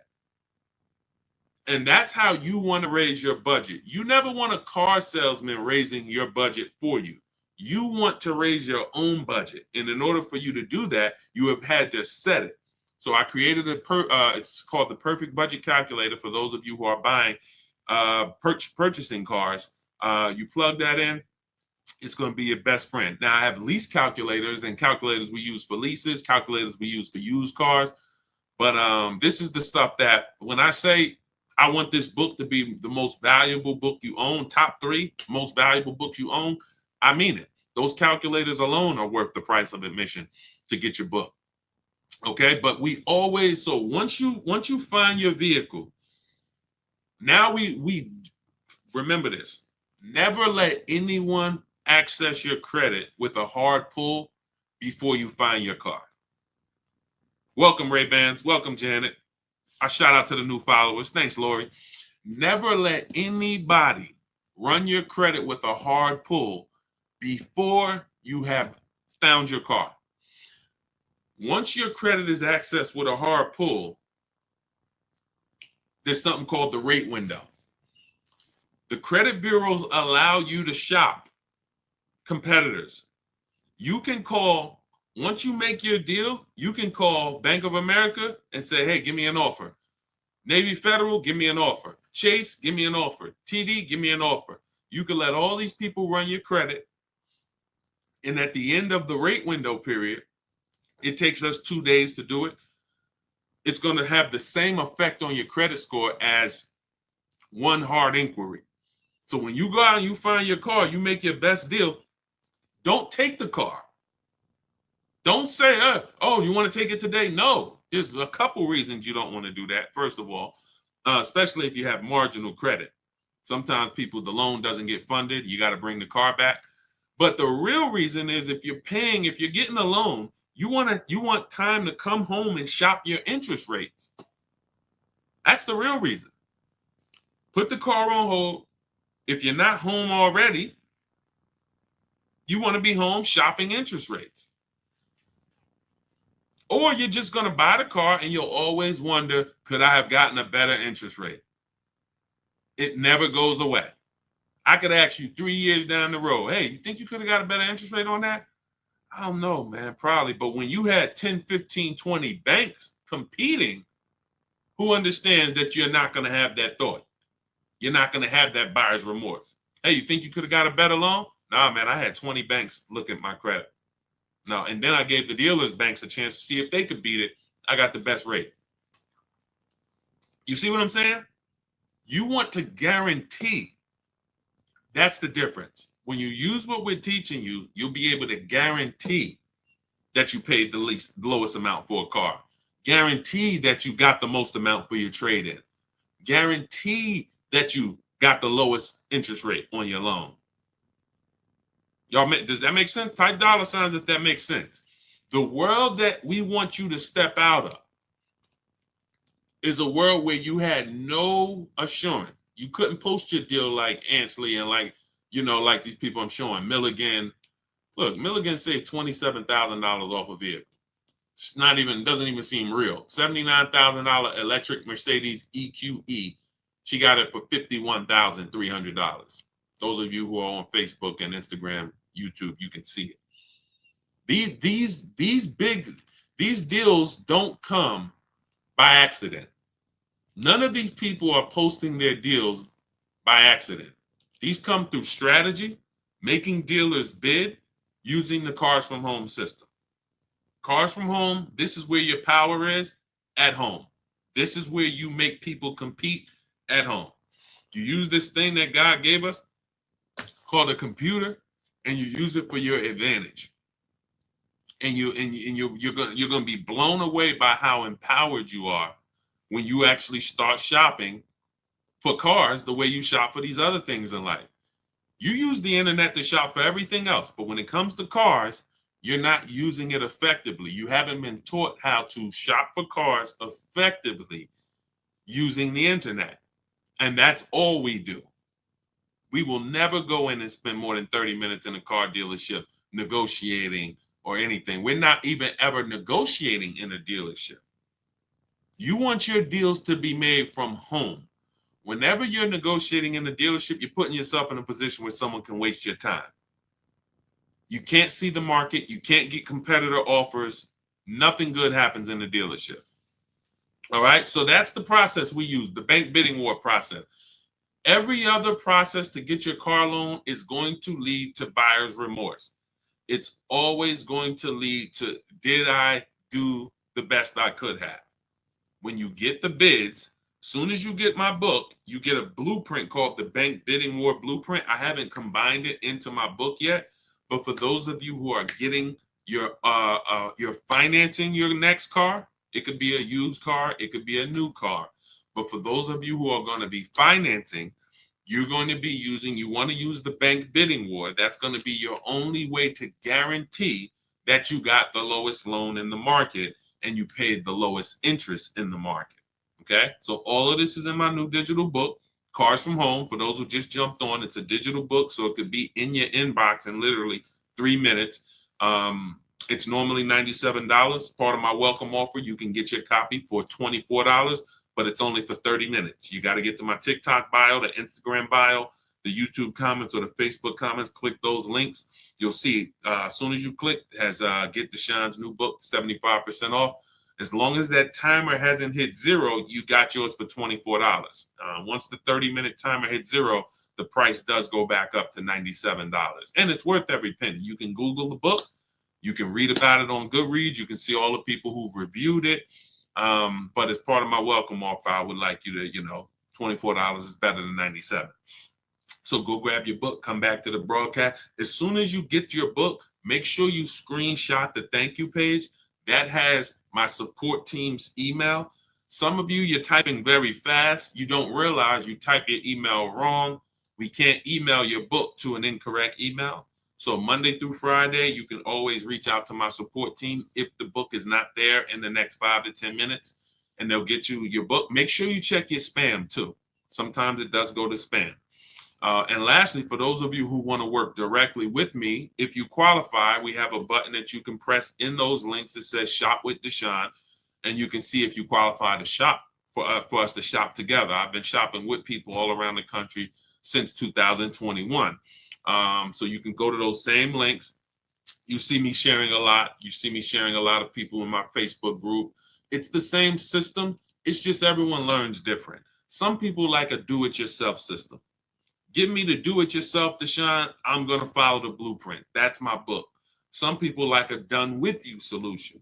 You want a group of people. We have 2,000 people that came before you, 1,500, 1,600 people in our Facebook group, coaching by me. If you want to learn that way, videos instead of the book, you'll be able to watch 3 to 5 minute videos that I made.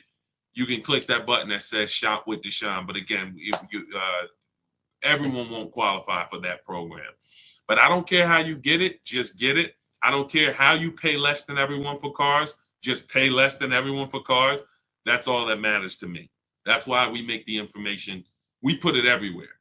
Get in where you fit it. Go ahead, Dolan.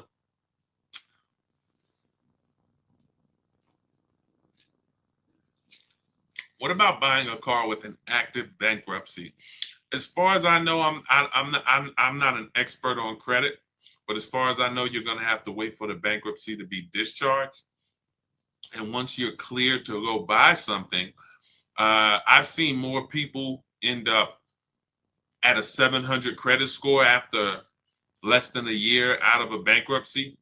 I've seen a lot of people get to work. You should follow somebody by the name of Shonda Martin. Shonda, Shonda Martin. Her pages are Road to 750 Plus. She's all over YouTube, Facebook, Instagram, TikTok. Road to 750 Plus. And what she does is she gives these insiders. She's just like me, except with credit, because she has the tools you'll need to get yourself to a great credit score fresh out of this bankruptcy. But I have seen people who came out of bankruptcy and they had a 700 score like within a year. If you're doing the right things, you can literally rebuild your score to a 700 very quickly. But I wouldn't know how to. If you didn't need a car before then, I would hold off. I would get an inexpensive car. Excuse me. I try to find something on Facebook Marketplace, $1,500 to $2,500 until I could get my credit to where. See, if you don't have the credit right now, most people are going out to flex, and they shouldn't be going out to flex. They should be setting themselves up. In my book, I teach a strategy for you. Got to know, are you keeping your car long term or not? If I'm keeping my car 8 to 10 years, but I have bad credit, that's not a hard fix. I got to get a great price on the car, and then I'm going to refinance the loan. Now that's easier said than done. That's why we have a book about it. You have to get a great price on the car, because oftentimes people with bad credit, they're taxing you on the car and the loan. You're overpaying for the car and the loan.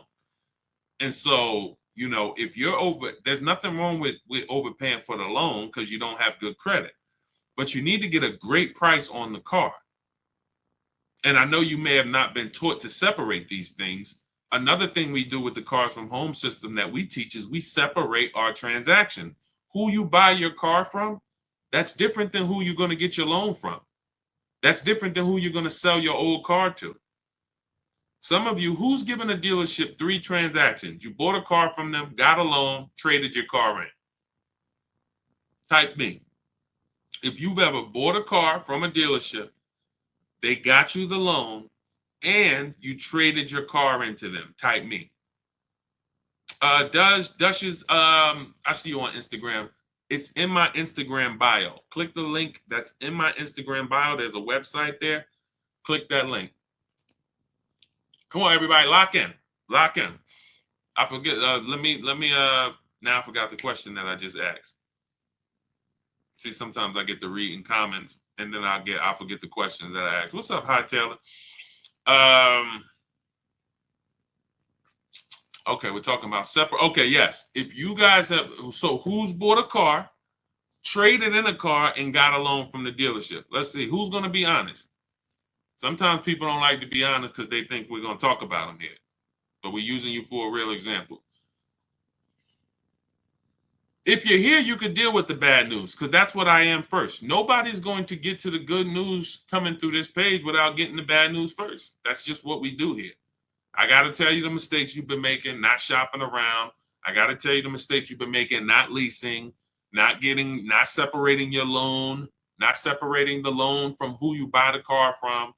So every single time you buy a car from a dealership and get a loan and you trade your car, that's 3 transactions. That's 3 different transactions that you just did with that dealer. You bought a car from them. You got a loan from them. See, there's people in the loan business, they don't sell cars. Think about that. There are people that are in the loan business, they do not sell cars. All they do is sell money. They don't have a car to sell you. They just want to give you a loan. Don't you think you should give them an opportunity? Yes or yes? Come on, stay by your keyboards. I know the people that are getting the most out of what we do here because you're always the most active. Some of you can't always type, but some of you who are active, I know you get the most out of what we do here. So when you look at there's companies that only want to give you a loan. We need to get their offers. Now, the third transaction is for those of you who've traded in a car. You've traded in a car. We don't trade because when you trade, you can't get bids. We get bids. We don't trade cars. We like to get our car on the market, on the online market, see companies like CarMax, Driveway, Carvana, AutoNation, Car Guru. These companies will write a check for our car, cut us a check the same day. So those of you who are just going into the dealer saying, hey, what will you give me for my old car? You're losing thousands of dollars. You're not putting your car on the open market where the buyers are. This isn't private party sales. This isn't Facebook Marketplace. These are companies that come, look at the car, inspect it, they go and cut a check. This is what we need to be doing. This is why we make the big money. Where's Michelle's deal? Michelle, and then you could always give the dealer a chance to match it. Where's Michelle's deal? $12,000. Look, $12,000 she was getting from Carvana. She was going to sell her car to Carvana. She ended up making a deal on her Honda Pilot, $597 a month, no money down. Look, and the dealer ended up matching the $12,000 equity. There's nothing wrong with that. Once you get the number from Carvana or Driveway or CarMax or Kelly's Blue Book Instant Cash Offer, we always give the dealer a chance to match it or beat it, but we have to come in with a number. Same thing with the bank bidding war. When we getting our loan, we always get a loan. We give the dealer a chance to beat the loan, but we have to have an offer. Everything that you want to be buying when it comes to your car, you want multiple offers. My 2 favorite words. I love them. I'll put them on a shirt if I could. Multiple offers is how you save the big money without even trying. I got $8,000 off this Infiniti truck it took me 90 minutes to do. I went and picked up the vehicle weekend before last. It's easy.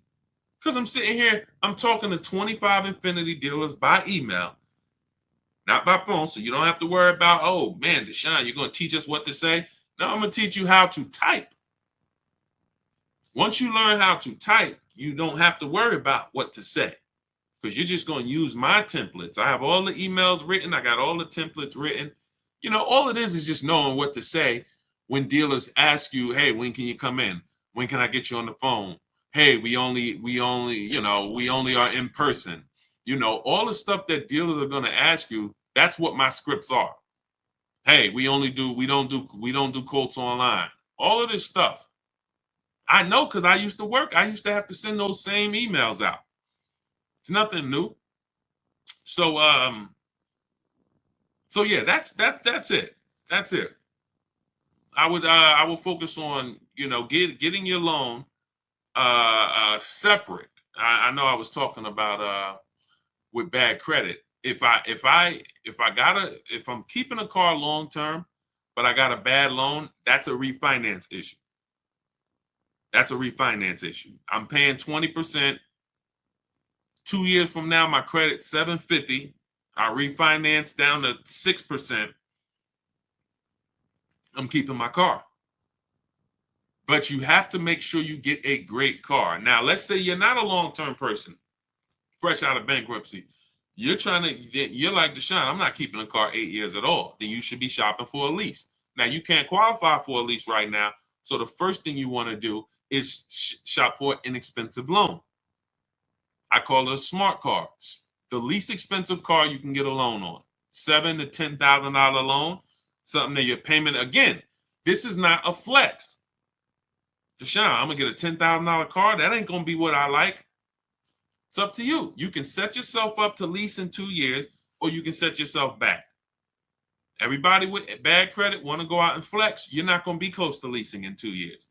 You go out, you get a $10,000 car, something small, something affordable, dependable, something that was 25,000 brand new, Hyundai Elantra, you know, Ford Focus, you know, something in that small category. You get something for 10,000, it's not going to be too old. You pay that payment for 2 years, you flip into a lease. Fix your credit. It's easy to fix your credit when your car payment is $250 a month. You go and get that expensive Dodge Charger you want, you're going to spend $650 a month for it. Your credit ain't getting fixed. Same money that you could have been putting into fixing your credit is now going into your car and insurance. That's why if you can't get a lease, if you can't qualify for a lease, you should be getting an inexpensive car, $10,000 loan, get something small, dependable, build up a solid payment history for 2 years, and then you trading out of that into a lease. Don't need a car right now. Do you think interest rates will come down soon? You know, Juliana, it's no way for us to tell. That's why we just want to make sure we're shopping lots of banks, because we don't know what the bottom is when it comes to interest rates. So I of course I hope, but until I hope interest rates come down, but even when they do, we still need to be shopping. There's so many banks out here and credit unions. If a bank tells you your rate is 7.9%, what's to stop you? How do we know that that's a good rate? We don't. The only way we know it's a great rate is if we shop around. We get 5, 10, 15 offers for our rates. Now we know 7.9 was the best because everything else is higher. You see what I'm saying? That's the difference. Go ahead, Dolan. What's the highest doc fee you've seen? $8.99. It's a little obnoxious. Unfortunately, sometimes, you know, some of the dealers, if they win the bid, they might have a higher doc fee. But yeah, that's usually, and again, whether it's a used car or a new car, once they win the bid, if they're the best priced car, if they have the high doc fee, it doesn't matter. They're still the best. Okay, go ahead, Dolan. Do I look to a bank or credit union for my loan? We kind of went over that with the bank bidding war process. You should watch this over again. We use a process. Thanks, New York Gal. Appreciate it. We use a process called the bank bidding war, where we let multiple banks and credit unions compete for our loan. Okay. And we shop in a way where the credit unions allow us to do that. I mean, the credit bureaus allow us to do this. Can you negotiate the buyout on a lease? I haven't seen it. Usually, see, because that has nothing. This is what I tell you: when who's had a dealership call you and say, "Come, bring your lease back early. We'll get you out of it." Who's had a deal? Who's had a dealer? Who's getting calls or emails or letters saying, "Hey, come on in. We'll get you out of your lease early." Who's getting those letters or calls? Let's go. Type fast. If you're getting those calls, this is why. Okay? They're predictable. They're predictable. It's always when people tell you they're getting you out of your lease early, it's not even between them. It's between you and the bank. You owe the bank a certain amount of money. In order for them to get you out of the lease early, they have to pay off that money. It's that simple. If they're trying to get you out of that lease early, but they're not paying off that loan, what they're doing is they're rolling over the remaining balance to your new car. So let's say you got 4 payments left on your lease. You go into a dealership, they get you out of it, you go into another lease. Whatever your new lease payment is, if you didn't have those 4 payments, it would have been lower. So you might say, Deshaun, but I could afford it. It's $500 a month. But if you didn't have those 4 payments, it would have been $425 a month. Those 4 payments are in the new car. And what they depend on is the fact you're desperate and you're not going to see those numbers and you're not going to care about it. But the fact is, when you roll out of your lease early and you say, all right, well, I got 6 payments left. I'm just going to go in and get out of this thing. That money does not disappear. And the worst part about it is your next 3-year lease, you're actually you're paying for that old vehicle in the new one. So you're driving this new car around, but some of it is your old car that that balance, those 4 payments that you had to roll over. So that's why we're not big on getting out early unless it's a penalty we're trying to avoid. Then we'll consider getting out early. But that's between us and the bank. It's not the dealership. The dealership knows nothing about the car and it's the bank's car. That's why when they say, oh, we'll get you out, they're lying to you because it doesn't even belong to them. The car belongs to the bank. And most times, again, like I said, they just want you to come in, so they'll roll these over. That's why we do an equity assessment ourselves. Step 2 in my book. First step is we need to decide whether we're buying versus or leasing. That's the 8-year rule. It's very simple. Are you keeping the next car 8 to 10 years? Yes, you buy. No, Deshaun, definitely not. Then we should be shopping for a lease. A below market lease, not a regular lease. So once you make that, second thing we do is equity assessment. What is an equity assessment? We need to find out the most money we can get for our current car or our current lease. Who didn't know you could sell a lease? Who didn't know you could sell a lease? We've been doing this for 3 years. Some of you have low mileage cars. You drive a very low mileage. You may have equity. $3,000, $4,000, $5,000. During the pandemic, we were helping people make $7,000 to $10,000 selling their leases. It was unbelievable. That's over. But there are still some people who have vehicles with high resale values and have vehicles with low miles that they're selling their leases. But this is what we do. We do an equity assessment ourselves. We don't let a dealer tell us anything. The dealer says my vehicle is worth this. No, we don't believe that. Like, what if they're lying? Oh, yeah, I didn't think about that. We do. So we need to verify what we can get. When you look and you do your own equity assessment, which I'll teach you how to do, takes 20 minutes. You get these 6 offers. You can see, wow, I see I could buy my lease for $20,000. Somebody wants to pay me $22,000. That means I could get out. You don't need a dealership to tell you, oh, because some of you are going to see, wait a minute, It don't look like I could get out my lease early, Deshaun. I says I owe 20, but I'm only getting offers at 18, but I owe 20. Yeah, that means you got to stay in it until the end. You can't break the contract. Oh, so what if I call the dealer? If you call the dealer, they're going to put you on a car. It's not even a question. A dealer is never going to say we can't put you on a car unless it's a negative equity, too much negative equity, or credit is way too bad. But a dealer, thanks New York Gal, a dealer is never going to say, nah, this is not that's why I got in trouble every now and then, because I used to tell people, hey, give it a second, wait, let's talk in 2 months. And they used to say to me, why'd you let them leave? I'm like, listen, I think we can make a better deal for them in 2 months. Yeah, we could force something now, but why do we force it now? And that's the thing. They would rather force a deal, have you say, oh yeah, well, that's good, versus let's just wait 2 months for a much better situation. So these are the things when you're dealing with me, this is how we move. And anybody who knows me in New Jersey, they'll tell you this is the way I've been.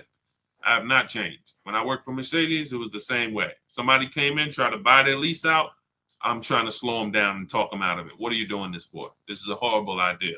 Somebody came in and they kept buying their cars and they should have been leasing. I'm talking to them. Hey, you know you're spending a ton of money. You could be leasing. And a lot of those people who are open to financial literacy, they listen. But that's the way I've always been.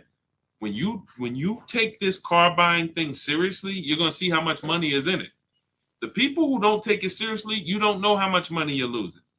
You don't know you're losing 5-10 grand every single transaction. You don't take it seriously. But there's no way you're gonna get the results that we get. Danielle, Greg, 1% lease. Bonita, during the pandemic, $600 a month on a Kia Telluride. People was paying $800 a month for these during the pandemic. Look, $54,000 BMW 690. Sean's $20,000 discount off his F-150 Lightning.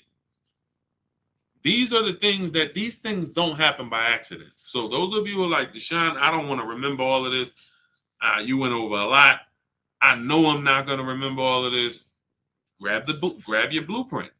That's that's Cars from Home, my new digital book, 7 steps to saving time, money, and avoiding dealerships. Cars from Home, 7 steps to saving time, money, and avoiding dealerships. You don't have to remember any of this. You'll have everything in a step-by-step format. First step is the most important question. It's the 8-year rule. As soon as you open the book, the first thing you are trying to decide whenever you buy or lease a car is 8-year rule. Am I keeping it 8 years or not?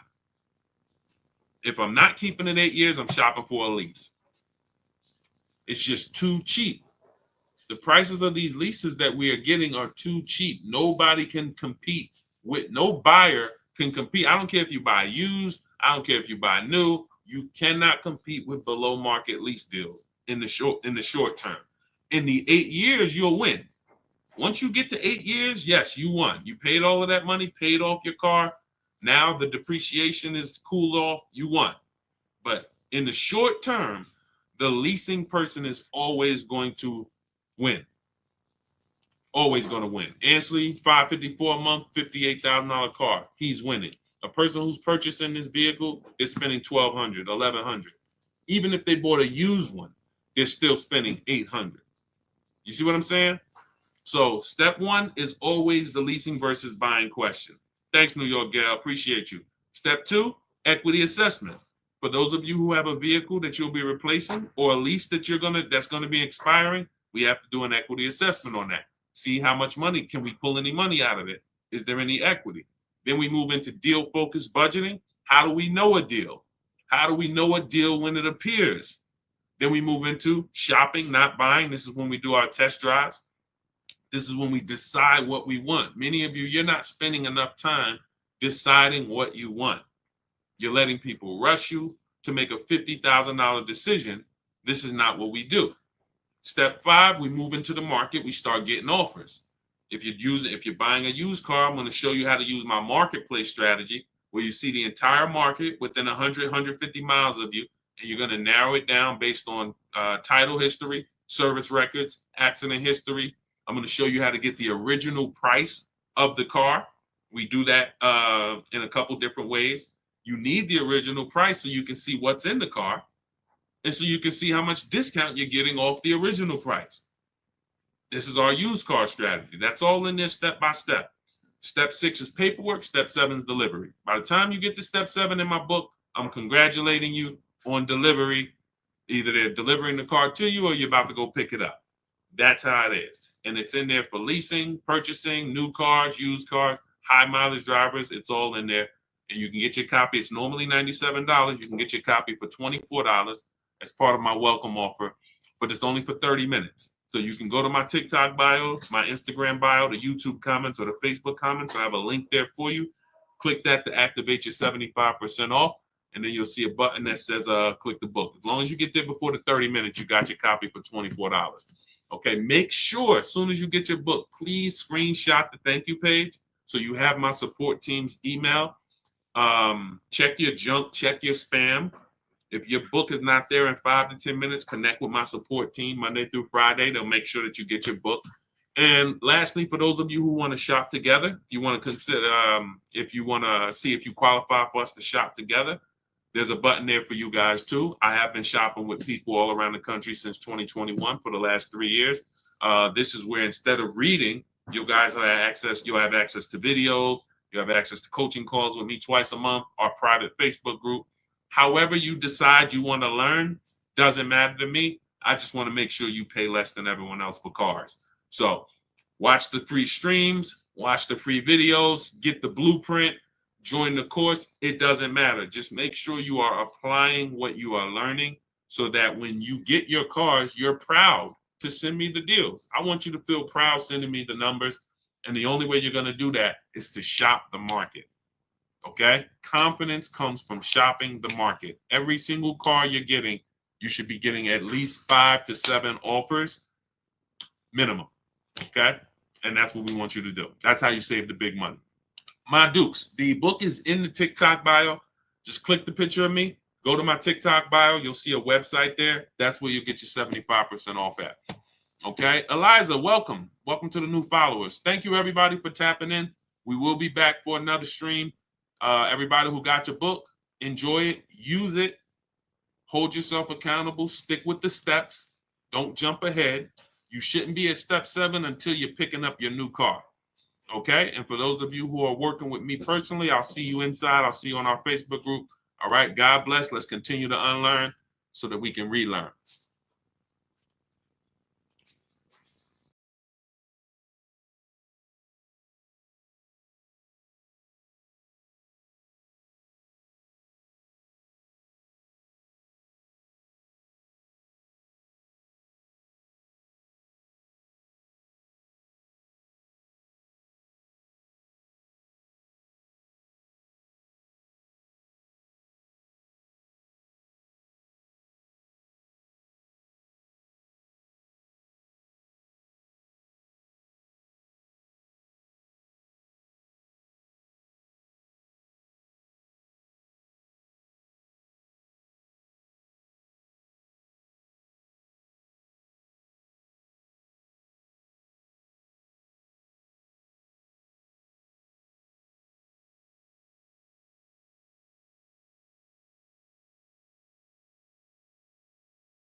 In 1 second, there we go. All right, let's talk about how we're going to get cars for less than other people are paying them. We are live. My name is Deshaun. I'm publicly known as Deshaun, the Auto Advisor. I want you to start typing your car shopping questions. Any questions you have about buying, about leasing, about getting good prices, quality, type them below. We'll get to as many questions as we can in the next hour. What's up, They Love Lady B? Good to see you. Welcome to the new followers. Shout out to the sharers. Everybody who shares this broadcast, thank you. We appreciate you. Start typing your questions in, and we'll get to as many as we can. I spent 14 years in the car business. For those who don't know me, I've been on the internet teaching since 2021. We've helped thousands of people around the country pay less than what everyone else is paying for cars. That's the name of the game. That's the only thing that's important. Okay. All right. I see we got a couple questions coming in from TikTok. You guys can, Dolan, you can start bringing some of these questions in. Everybody, no matter what platform you're on, type your questions. We usually like to get to questions early because the more longer we stay on, the more questions come. And now, we can't always get to your questions. So is Nissan going out of business? I haven't heard that. Let's see. I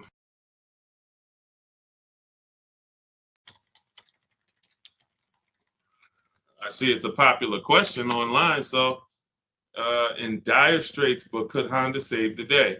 Nissan will cut 9,000 jobs worldwide, cut production capacity of 25%, and totally overhaul its product lineup.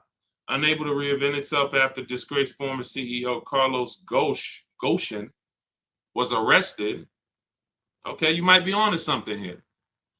Nissan has just announced, November 2018, announced that its profits this year will be 70% lower than expected and suffered a $60 million loss last quarter. We'll see. In addition to slashing jobs, cutting production, y'all got to get out there and buy some Nissans. But listen, it takes a lot for a manufacturer to go under. A lot of the times what they're doing is they're overproducing cars. They're just making way too many cars for the amount of sales they have, and then they end up having to subsidize and give them away, rebates, incentives, low interest financing, and they end up, I guess, netting a loss when they do this stuff. So, they're going to go down. Remember the days, who remembers you used to walk into a car dealership, it was 200 cars in the back. When I worked at Mercedes, we literally, almost every deal I worked at, whether it was GM, or whether even the Lexus deal, I worked at a Lexus dealer for a couple months, and it just always had like 200 cars. Who remembers that? I don't go into dealerships to buy cars now, so I don't know what their inventory looks like. But this is more reason why you guys need to learn how to negotiate from home and start to put dealers against each other, because they are going to use this against you. When you walk into that dealership, they're going to use the fact that production is low. That's why when we're home, we're talking to 25 dealers. It doesn't matter what one dealer says. So no matter what dealers go out of business, no matter what, the name of the game is staying home, putting dealers against each other so that you pay the best price. I don't care about anything else. I don't care if it's 20 dealers in the country or 2,000. I'm calling the 20. We're putting them against each other, and we're going to find out which of the 20 is going to sell the car for the lowest price. That's the name of the game. Nothing else matters. Okay? Nothing else matters. Everything, and for those of you who watch the streams, you watch my free videos all over social media, if you want the exact blueprint, everything that I teach step by step, that is my new digital book. It's called Cars from Home, 7 Steps to Saving Time, Money, and Avoiding Dealerships. So you're going to have an entire 7-step system for getting below market leases, purchases, new cars, used cars from home. You're doing 90% of the work from home. We only need to be in dealers to test drive. We only need to be in dealers to pick up. We are not negotiating from the deal inside the dealership. So if you want the exact blueprint, that's my new book. You can see it's rated very high online. Thank you to everyone who's reviewed the book. You can get a copy. It's normally $97, but as part of my welcome offer, for 30 minutes, you can get a copy for 75% off, which is $24. So go to my TikTok bio, my Instagram bio, the YouTube comments or the Facebook comments, click those links, and then grab your book at 75% off. And you'll just have everything I teach step by step for putting these dealers and banks against each other. Okay, go ahead, Dolan, shoot the next question up. Keep typing your questions, everybody. Let's get to as many as we can. What's up, Wilfredo? Stephen May, good to see you. See the people checking in on TikTok. Is it better to buy used than new? It's two things. Affordability. Can you get everything you want in a new car, everything you need in a new car, and be under your budget? If so, then you have the option of getting a new one or a used one. You could afford both. Some people can't. Some people say, I need a 3-row SUV. I want it to have leather, remote start, navigation. I want it to be in a luxury class. And I can't get all of that. I can't get everything I want in a new vehicle for my budget. And they end up buying pre-owned. But if you could afford both, then it's really a matter of your values. Do you want, so you guys know, how many years do I teach? Let's see. Listen, everybody go to your keyboards. I want to know how many new people we have on here. If this is your first time on the stream with us, type the number 1. Type the number 1. Okay, Monty said 8. You know the question I'm about to ask the next time, Monty. It's not fair. That's not the question that I'm asking. I'm asking who's new. Ernest, welcome. Shout out to all the new people. Everybody who's new, who's typing a 1. If this is your first time on a car shopping stream with us, type a number 1. Type 1. Rolito, good to see you. Erasmo. I'm sorry, I probably butchered your name. Forgive me. Carmen, welcome. So we have some principles here. Veronica Brown, good to see you, that you might not be familiar with. And one of them is something we call the 8-year rule. The 8-year rule says if you're not buying cars to keep 8 years, you should not be buying cars. You should be shopping for a lease. You're going to pay a lot less as long as you know how to get good lease deals, structure them correctly. So if you are buying your vehicle, then I'm assuming you're keeping it 8 to 10 years. So some of you might say, well, I only buy a new car every 10 years, Deshaun. I'm gonna just buy a new one because I don't want to buy it used. That's fine. So this is not the question of new or pre-owned comes down to 2 things: budget and then values. If you could afford both, then ask yourself, do you want to get a great deal on a brand new one, save all the money you can on a brand new one, or do you want to knock 20, 30, 40% off the price, shop for a pre-owned? You're not going to get the latest. You're not going to have the, full warranty, but you will knock 20, 30, 40% off the price. That's a matter of values. Okay? There's no right or wrong there. Okay? Go ahead, Dolan. Let's go, everybody. Keep typing your questions. This is Car Shopping Questions and Answers. I'm your host. I'm known as Deshaun, the Auto Advisor. I spent 14 years in the car business, and for the last 3-4 years, I've been online teaching people how to pay less than everyone else for cars, new cars, used cars, and leases. And we do 90% to sometimes 100% of our deals from home. That's why our entire system is called Cars from Home. All right, bad credit. Can I still get a car? I have a full-time job. It's my student loans messing me up. Sure. You just need, so first thing you want to do is separate your transactions. What does that mean? Anytime you buy a car from a dealership, you've done business with them. That's a transaction. Anytime you get a loan from a dealership, that's a transaction. And anytime you sell your old vehicle back to them, you call that trading, but you're actually selling the vehicle back to them. That's a transaction. So in order for you to get a great deal, the first thing you're going to have to do is start separating the parts of your transaction. So we separate those 3. Who we buy our car from is different than who we get our loan from. That's different than who we sell our car to. Because if you trade your car into a dealership, they give you $10,000. But you could have sold it to Driveway for $12,000, then you lost. Is that a loss? Can we all agree? Can we all agree before we move forward? This person's asking, they said they have bad credit. They want to know if they can get a job. If you could have sold your car to a buyer like Driveway for $12,000, but yet you took, lock in, y'all. Come on, y'all know the people who get the most out of what we do here are on their keyboard. They're not eating cereal and watching a bunch of stuff while they're trying to listen to me in the background. You're not going to save thousands of dollars on cars being distracted. So when you going back to the separating of the transactions, if you don't separate your transactions, you can't make sure you got a great deal on each one of them. Hit the like button if y'all understand that. You need to get a great deal on your old car.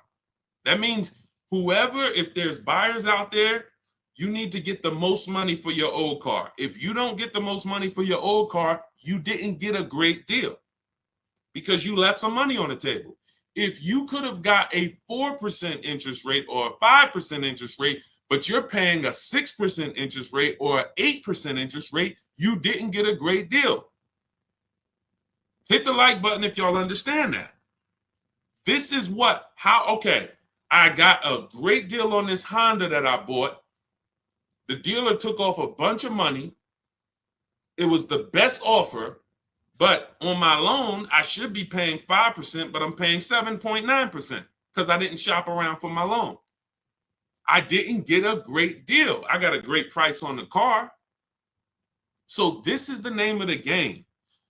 Looking at each part of my transaction, I'm getting a loan. How do I make sure I'm getting the best loan? I need to get bids. You're going to get familiar with that word the more you hang around here. Bids. Bids. See, somebody's asking, 2017 Audi A4, 8.2% APR. Is that good? The only way, see, that's a buyer's remorse question. Unfortunately, and this comes from mixing transactions.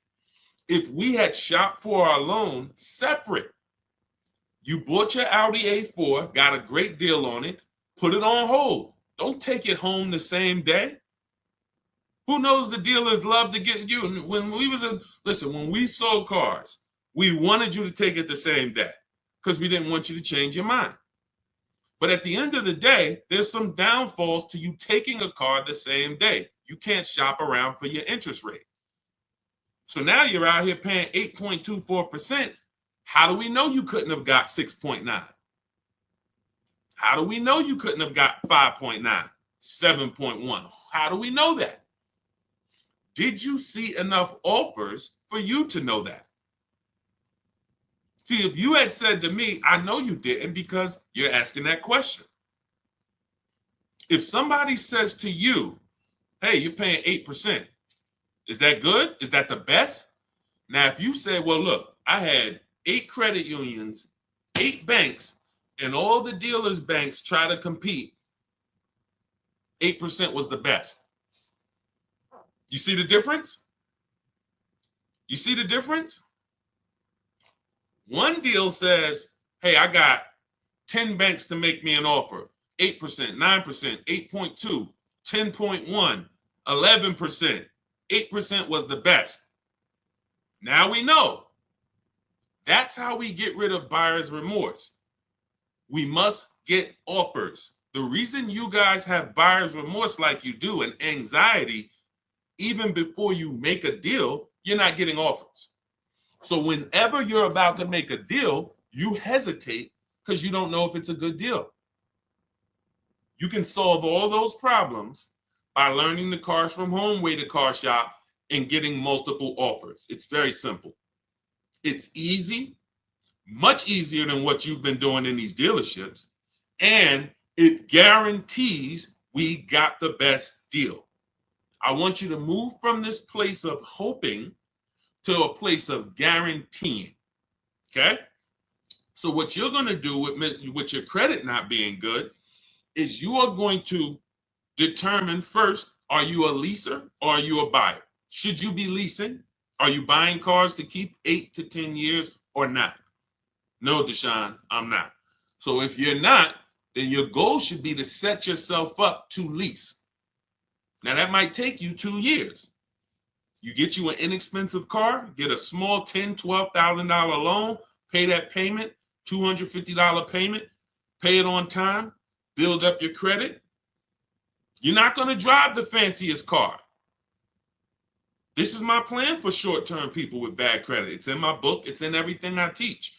If you have bad credit, you know, Deshaun, I should be leasing. I want to be driving brand new cars, you know, like the people you show in these streams, paying cents on the dollar, super low payments, but I don't have the credit yet. You're setting yourself up. Let's get set up for the lease. And if you're a person with bad credit and you are going to keep the car 8 to 10 years, then you got to make sure you got a great car. Find yourself a great car. You can use our system, new car, used car. Once you find that, you use an independent lender. I have some I recommend in my book. And now, LendBuzz is one of them. LendBuzz is a solid company. You're going to pay higher interest because your credit's not good. But in 18 months or a year or 2 years, when you fix your credit, now you refinance. So 2 plans for people with bad credit. One of them is short term, small car, flip out of it into a lease in 2 years, drive something you don't like for 2 years, pay it on time, fix your credit, be responsible, invest in your credit so that you can go out here and make power moves, and then you move into a lease. The second plan is for the long-term person with bad credit, 8-10 years. Fix your buy your car, get a great deal on it. You're going to pay 18%, 20%, 25% interest, whatever it is, and then you're going to fix your credit and refinance. Simple. Simple. These are the plans. Okay? All of this is in my book. For those of you who like Deshaun, there's no way I'm going to remember all of this. You can grab my book. That's the blueprint to everything I teach. It's called Cars from Home, 7 Steps to Saving Time, Money, and Avoiding Dealerships. It's already 5-star rated. You can Google it, and you can get a copy for $97. But if you get there, as part of my welcome offer, you get it for $24, 75% off. So it's normally $97, but you can get yours in my TikTok bio, my Instagram bio, the YouTube comments, and the Facebook comments for $24 for the next 30 minutes. And it'll be in your inbox. You'll have the entire bad credit plan from start to finish to set yourself up. Okay, so use that 75% off link in the comments or in my bios. But it's a digital book. So as soon as you pay, on that page is the link to open your book. I also email you a copy. Make sure you have my support team's email because some of you type your email wrong. All right, let's go. Let's go. Go grab your book. Come on back to the stream. And that's just those of you who don't want to bother remembering all of this stuff. You're not taking notes. Our price is going to be low. Wagoneer with such back orders. I don't care about any. If I'm shopping for a Wagoneer. Oh, wait, Dolan, what question are we doing? Okay. This is Gangrene Jets. Our price is going to be low. Wagoneer with such back orders. First of all, if I'm shopping for a Wagoneer, my only objective is to connect with 25 dealers. I have a strategy in my book. I'll show you how to do it in 20 minutes. I want to get 5 to 7 offers, and I'm going to see who's going to sell me the vehicle at the lowest price. It's very simple. All of that other stuff is defensive, and you can't control it. I don't care about one dealer's back orders. I don't care if I went to 2 dealers and they told me it's back orders. I want to talk to 25. Whenever we're shopping for a new car or a lease, we are speaking online by email through to 25 dealers. I already have the scripts for you. Now you could do this yourself. You want to pick up the phone and call around? That's fine. The reason why you must do this is because you're going to see that out of 10 Jeep dealers, 8 of them are overpriced. Their best deal is never going to be the lowest deal in the market. They're not going to go below a certain amount. They would rather sell the car to somebody else. So they'll take whatever they're buying. When they look at you, who's had a car salesman look at them and say, hey, Michelle, hey, this is my best deal. This is our best deal we can do. Coffee head. What's going on? Shout out to the people checking in on TikTok. Who's had a dealer look at them and say, this is my best deal? And you sit there and you wonder, are they telling the truth or not, right? Here's how we know. And in fact, there's no way to know, but here's what we do. We have other dealers' best offers too. Very important. This dealer's best offer is different than another Jeep dealer's best offer. It's similar. I've been using this analogy lately about an item in a supermarket. You walk into you get some spaghetti sauce, $6.99. It's not on sale.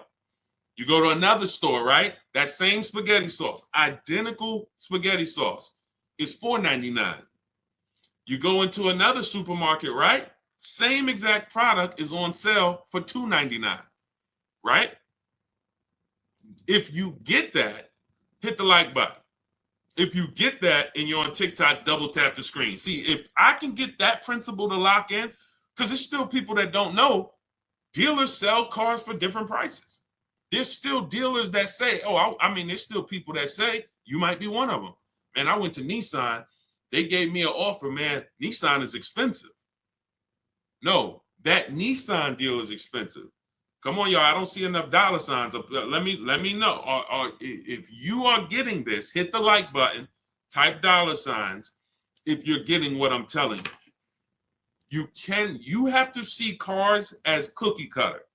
Dealers want you to fall in love with one car. Look at this black Honda Accord. Oh, it's this nice black Honda Accord at the dealership up the street. There's 1,000 of them. When you start seeing, wait, this same black Honda Accord that you have, there's tons of other dealers that have it. Now you're on your way to start saving money. Now you're on your way to start saving money. You're not going to save the money you're not going to save the big money on any car thinking this is one of a kind. It's just not going to happen because they've gotten you to think that we're the only ones who have this car. There's not a lot of them out there. There's only 2 out there. This might be the only one. That's what they want you thinking. You're not going to shop competitors and you're going to pay whatever they tell you to pay. Not realizing that their competitors would sell you that same exact car for $3,000 less.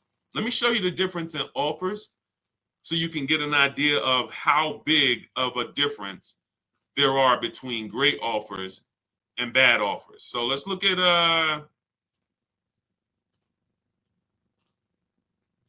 Teddy. Teddy's always a good deal because it's a what I love about Teddy is there's a $300, wait, not 856, 956, 1056, 1123. So from Teddy got a BMW from his best offer of $856 a month, no money down, $73,000 vehicle, to his worst offer is $1123 a month, no money down. Same vehicle. Look at this. The highest offer he got was $1123. His best offer was $856. Same exact car. He's talking to multiple BMW dealers the same way I want you shopping multiple dealers from home.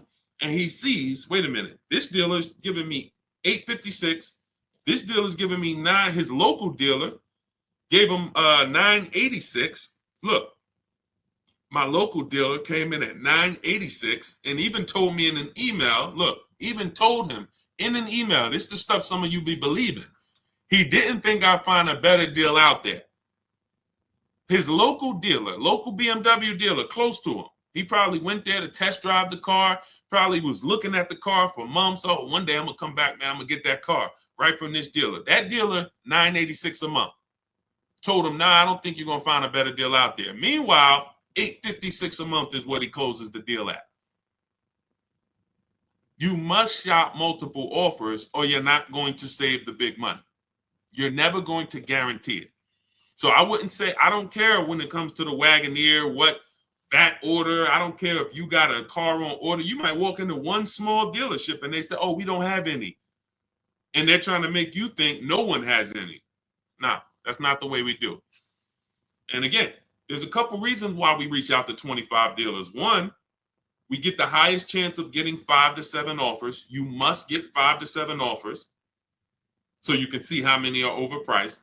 And then we get to shop out of all of these dealers' inventories. What's up, OnStar? We get to shop out of all these dealers' inventories. You walk into a dealership, you're looking for a black car. They might not have it. You come back, you're shopping out of 25 dealers. Somebody has a black car, usually more than one person. So that's my thing. I don't believe anything dealer says unless 25 dealers tell me. All right. Go ahead, Dolan.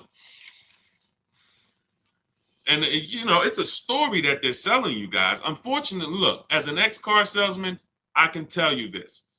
The name of the game with cars is not you winning. It's making you think you won. That's very important.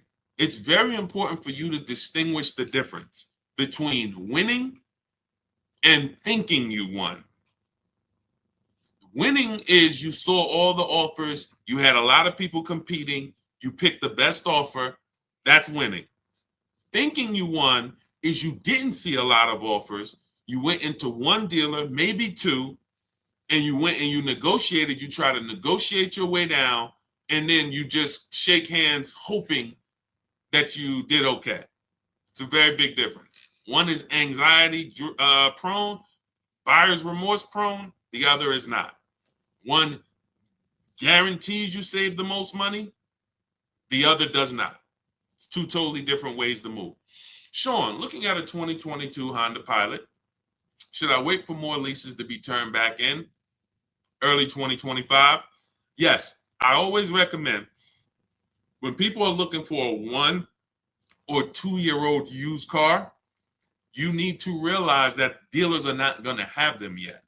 Because the way dealers get used cars, they're either going to buy them from auction, which means somebody had to either have the vehicle repoed, or they had to have the vehicle, or they sold the vehicle, which doesn't happen a lot, or they traded the vehicle in, the dealership bought it, or at the end of the lease, a dealership bought it.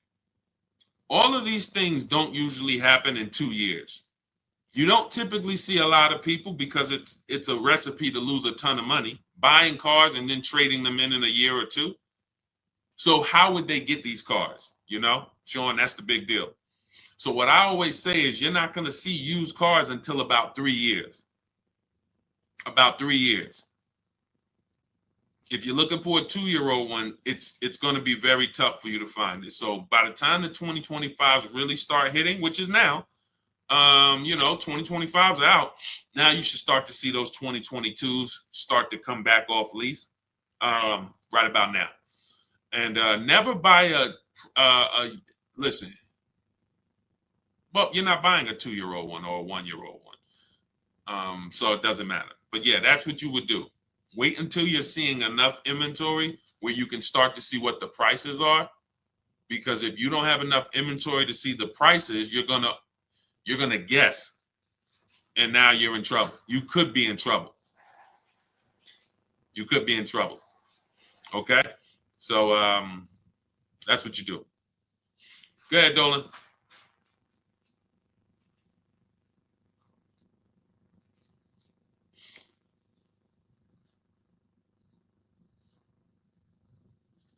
Hey, with New Year's cars coming in, how much can I expect the dealer to drop on previous years? It's different for every car.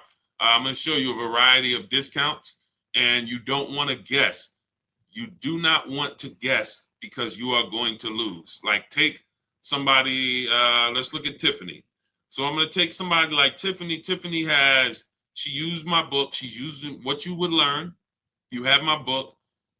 You can use our systems to create this bidding process. She got $6,500 off. You can see right here, a $44,000 Mazda CX-90.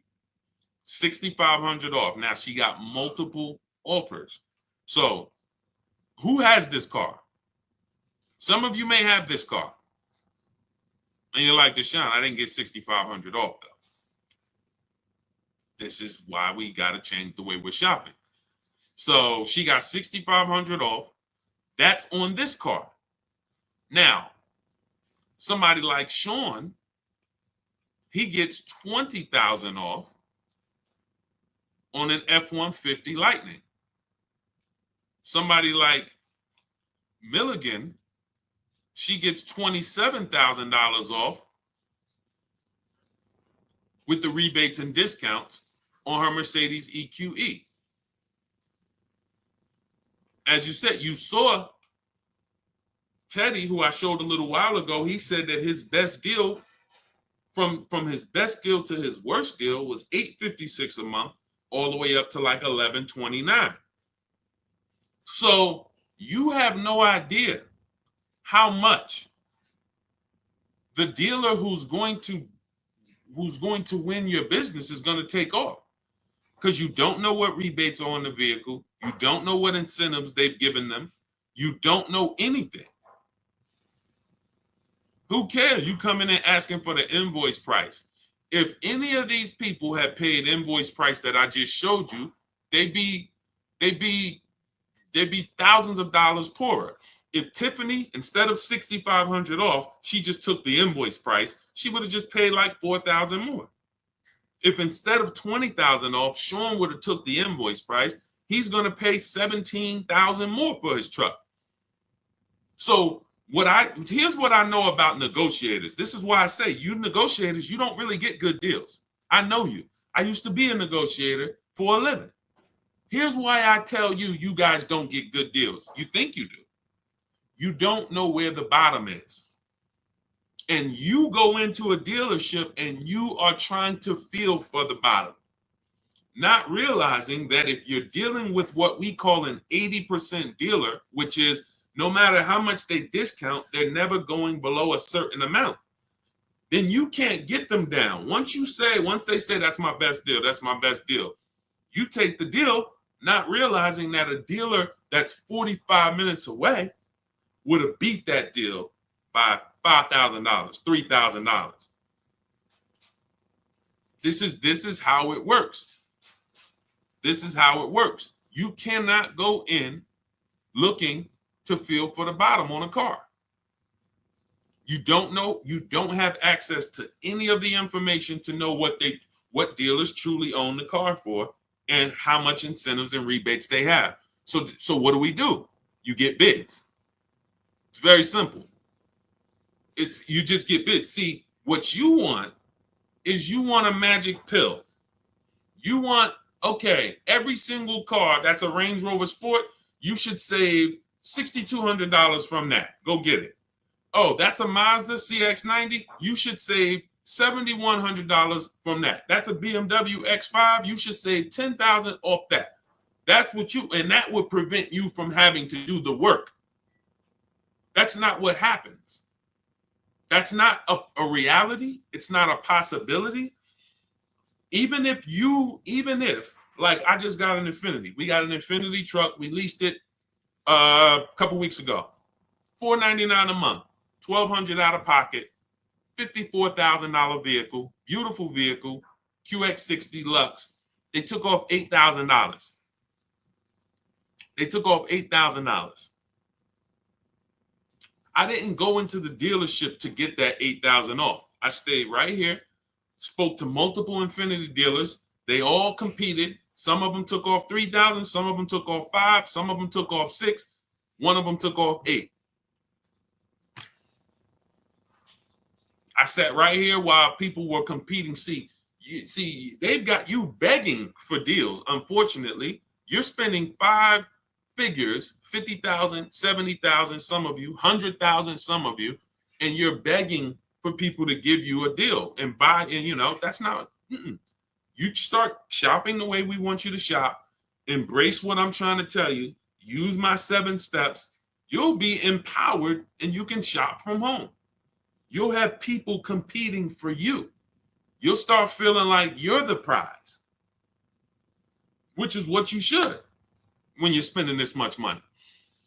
So there is no estimate. There is no, I think you should save about 10 grand. If Milligan would have started shopping for her Mercedes and she would have been like, well, I'm getting a $79,000 Mercedes. I got it up on the screen because everything I say, I like to prove it. $79,000 Mercedes. Now you look and you say, all right, she might have went in here if she was a good negotiator and she said, man, I'm looking for 10% off. I'm looking for 10% off. I'm looking for whatever. Just make up a number. She didn't know she was going to get $27,000 off. While she sat at home, this was her best offer. She had other offers. That's the best one.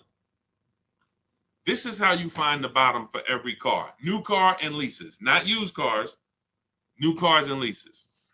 So we do these deals all year long. I'm not concerned with a new year, not concerned with, marketing, end of the month. None of this stuff matters. That's all smoke and mirrors. Okay? All right, I don't do any contacts, Legendary. We have multiple ways that we help the public. Everything I teach is in my digital book. So for those of you who are like Deshaun, I want them, give me the blueprint. I want to know everything. I'm not going to remember this. Just give me everything. See, you could go through all my free videos. I got hundreds of free videos about new cars, leases, used cars, shopping, loans, all on my pages. You're going to piece those together, get your deal. God bless you. Go do it. It's for different people though, because I'm talking to different people in those videos. If you want to plan and you're like, okay, give me the exact blueprint for me, that's my digital book, Cars from Home, 7 Steps to Saving Time, Money, and Avoiding Dealerships. It's already 5-star rated. It's normally $97, but as part of my welcome offer, you can get a copy for $24, only for 30 minutes though. In my TikTok bio, in my Instagram bio, the YouTube comments or the Facebook comments, click those links, activate your 75% off, only for 30 minutes. And then your book will be in your inbox by the time we finish this stream, because it's a digital book. So as soon as you get it, come back to the stream. Make sure as soon as you pay, screenshot the thank you page. You're going to see your book is going to be on that page. You're also going to see my support team's email. Some of you type your email in incorrectly. We can't email your book to an incorrect email. So you have my support team's email. So go get it. That's my welcome offer to you. Now, for those of you who you have a different learning style, you prefer to learn with people. You prefer to do things as a group. You rather work directly with me. We have a pro. You can go to those same links, hit shop with Deshaun, see if you qualify. Everyone's not going to qualify for that program, but you can go through that. And then instead of reading, you have a visual blueprint with short videos that I've made. You'll have coaching from me. We have a private Facebook group, and you'll have everything. It's different learning style for people who like a little bit more of a group. Just hit the button that says shop with Deshaun. Okay. I don't care how you get the results. I don't care how you save money on cars. You could do it my way. You could do it your way, as long as you do it. And what I find is most people just aren't doing it anyway. They're not doing it any type of way. Go ahead, Dolan. Let's try to get through more. See, we got a lot more, so let's go. How do I drive the car I want, BMW 745, without paying an outrageous monthly amount? It's very simple. Money, when it comes, all right, so when you're buying, the only way you're going to save is you got to get money off the car, because when you are buying a car, a $70,000 loan is going to be what a $70,000 loan is. Only thing is interest is going to change. $70,000 on a loan is roughly $1,300 on a 5-year loan. $1,300. Maybe if you take a 6-year loan, you could get it to $1,200. That is what a $70,000 loan costs. Now you might say, well, Deshaun, I can't afford $70,000. Okay, it's 2 ways. You're either going to purchase it and put money down so that your loan is not $70,000. Deshaun, instead of $70,000, I put down $20,000. My loan's only $50,000. All right, you got $1,000 a month car payment, $900 a month if you take it for 6 years. And I see some of us on here, and I know what you're thinking, Deshaun. My payment's lower than that. You took a longer loan, and I don't like talking about those things. I don't like to talk about people with 8-year loans on cars, or 7 even. That's like if I'm in a $1 million house, but I'm in a 50-year mortgage. Yeah, I'm living in a mansion, but my mortgage is 50 years, not 30, not 15. I stretched my way into this house. I didn't comfortably move in. I couldn't afford the mortgage for 30 years. I had to get a 50-year mortgage to live here. That's how a 7-year, 8-year, 9-year loan is. You're just paying too much for a vehicle. You're paying too long for a vehicle. And at a time where your car's paid off, you should be putting money away. You're still paying monthly payments. You should be putting money away for repairs and for upkeep. So that's how you buy. You can't change. Now, what you can do is you could look at leasing. If you're not keeping your cars 8 years, you saw Teddy's deal on his BMW. We got 2 BMW deals I'll show you. Tope got her BMW i4 eDrive, $54,000 vehicle, $690 a month. Beautiful car payment. $690 a month, $54,000 vehicle. That's a 1.3%, 1.26% lease. Beautiful. Or look at Danielle on her Audi, $44,000 vehicle, Audi A3, $550 a month. And where's Teddy on his BMW? Oh, look at Kimberly on her Maserati, $91,000 Maserati, $944 a month. That's a 1% lease. This is extreme affordability for these cars. $73,000 BMW Teddy, $856 a month. So that's the two ways. When you look at your BMW that you say you want, you cannot magically make that payment something, oh, I want to buy that $70,000 BMW. Get me the $600 a month. They'll put you in a 10-year loan. You'll roll out of it, and they'll get 15 grand out of you. How much could you put down? I could put down like 15 tops, but I got to be at like 600. No more than 7. All right, good news. We got you to you give us 15. We got you to 709 a month. Oh, for real? Can I take it today? Yep, you can take it right now. You got the 15? Yeah, I got the 15. Let me go to my bank. Now you're going and you're literally driving and you're wondering, and you're like, you're not even wondering. You don't even know how bad you did. But you're driving in a car that has a $700 a month payment that is $700 a month because you're in a 9-year loan. That's not a great deal. That's a horrible deal. That's a horrible deal. So when we look at how we're going to get these cars, you move in with strategy. You need to know, am I buying or leasing it? And that's the 8-year rule. If I'm not keeping this car 8 to 10 years, I'm not buying it. I should be shopping for a lease. I'm going to pay a lot less. I'm going to drive brand new cars. I just need to make sure I get my correct mileage and don't be like people who want to save $20 a month. So instead of getting 12,000 miles a year, they get 10. They know. Look at Jen. I teach my people when we lease. I teach my people, look, $512 a month was her Honda CRV hybrid, $40,000 vehicle, $512 a month, no money down. She got this right from home, but she had to bump it up because she needed 18,000 miles a year. She didn't go out of there at $512 a month. Look, 18,000. She bumped it up to $563 a month, $47 more a month, and she gets to drive 18,000 miles a year and enjoy her lease. You know how many people and I'm telling you, I've been in the car business since 2006. I started learning about leasing a lot. 2008, 7, 8, started seeing, you know how many people would not have took the 18,000 miles that Jen took? $47 more a month.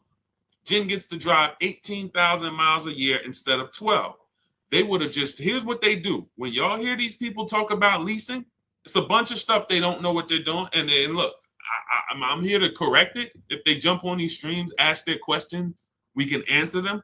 But one of the things that I know they do, and then they blame the lease, is they'll know they drive 18,000 miles a year, but they take 12. Now that's 6,000 miles per year that they did not get that they know they needed. I have a chapter in my book. I have a little paragraph. It's not even a chapter. It's a paragraph in my book called How to Choose Your Mileage Wisely.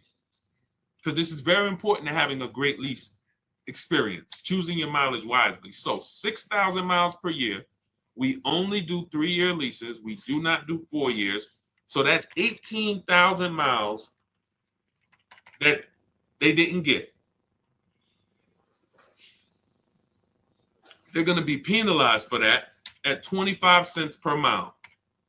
They're going to have a $4,500 bill coming to them.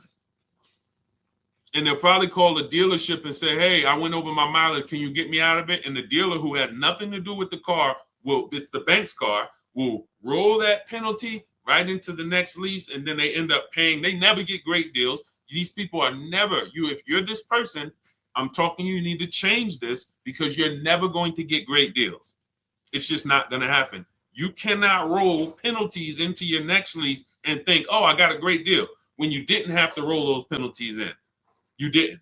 And the first thing you should have did was pick the right mileage. And then, let's stop getting out of our lease. So the point is, let's get to this. $4,500 is the penalty that's coming. Now watch this. Jen, she only raised her payment $47 a month for 36 months. That's $1,692. $1,690. I'm talking to you high mileage people who like, oh, Deshaun, I drive 15,000. Can I lease? I drive 18,000. Can I lease? I drive 30,000. Can I lease? If you're not keeping your cars 8 years, you should all be leasing. It's not even a question. So $1,692 Jen pays to drive 18,000 miles per year. She pays an extra $1,692, but what she does is she avoids the $4,500 penalty. That's what, it's always cheaper to get it up front, a whole lot cheaper. So choosing your lease mileage wisely is so important. That's why, again, you see these people talking about, oh, I had a lease. Yeah, I went over the mileage and they billed me. That's your fault. I went over mileage and I bought the car and I ended up losing so much money. That's your fault. You shouldn't have bought the car. Now, don't buy a leased car because you went over mileage. Deal with the penalty. Let's make a deal. Roll with penalties in separate. Like, don't buy the car. And this is more than we could even talk about on this stream right now. But this is what we're seeing. I'm seeing people make horrible decisions. There's 17 million new cars sold a year.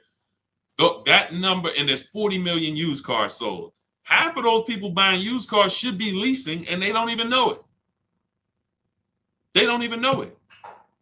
Half of the people who are buying, spending $400, $500, $600 a month to buy a used car should be leasing, driving new cars, and they don't even know it. They're spending tons of money driving old cars, and they could be driving new cars for the same amount of money because they're not keeping them. They're not keeping them 8 to 10 years. They trading these cars in 3 and 4 and 5 years, losing tons of money. That's why we got to spend so much time on this. If I could get people to understand the leasing thing, your life is going to start to change when it comes to cars. Okay? Go ahead. Go ahead, Dolan. Go ahead, Dolan. Shoot the next one up, my man. We got time for a few more. When you say 1% to 1.5% of MSRP, does that include taxes and fees? Yeah. Somebody's asking a question on how we judge great lease deals. First of all, the 1% lease rule has been around. If your lease payment was 1% of the MSRP or less, you stole the car, it was great value. Doesn't mean it's the best deal you can get. Very important to understand that. Just because you don't go in and say, get me to 1%. That doesn't mean it's the best deal. This is how we're gauging value. 1% means when I add up all those payments, what I drove for the MSRP, if I'll give you an example, $40,000 vehicle, a 1% payment would be $400 a month. $400 a month times 36 months is $14,400. Now that's going to include, that's how much I'm giving the bank to use their car for 3 years, $14,400. Here you go.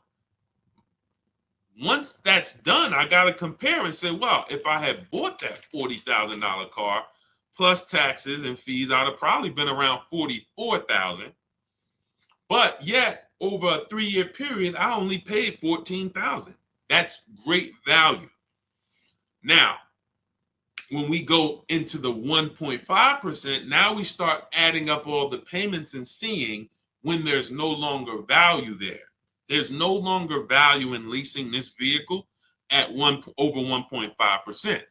Because if we take that same scenario, $40,000, then a 1.5% payment would be $600 per month instead of the $4,000. And now we multiply that for 3 years, that's going to be $21,600. So now we're getting close to the halfway portion where over a 3-year period, we paid almost half. We can't get to half. We can't. If 44 is half, then we're not trying to be over half. Your car is not going to depreciate more than half in 3 years. At the most, it usually will get to, close to half, especially the ones that depreciate rapidly. You'll get 45%. That's why we got to cap it somewhere.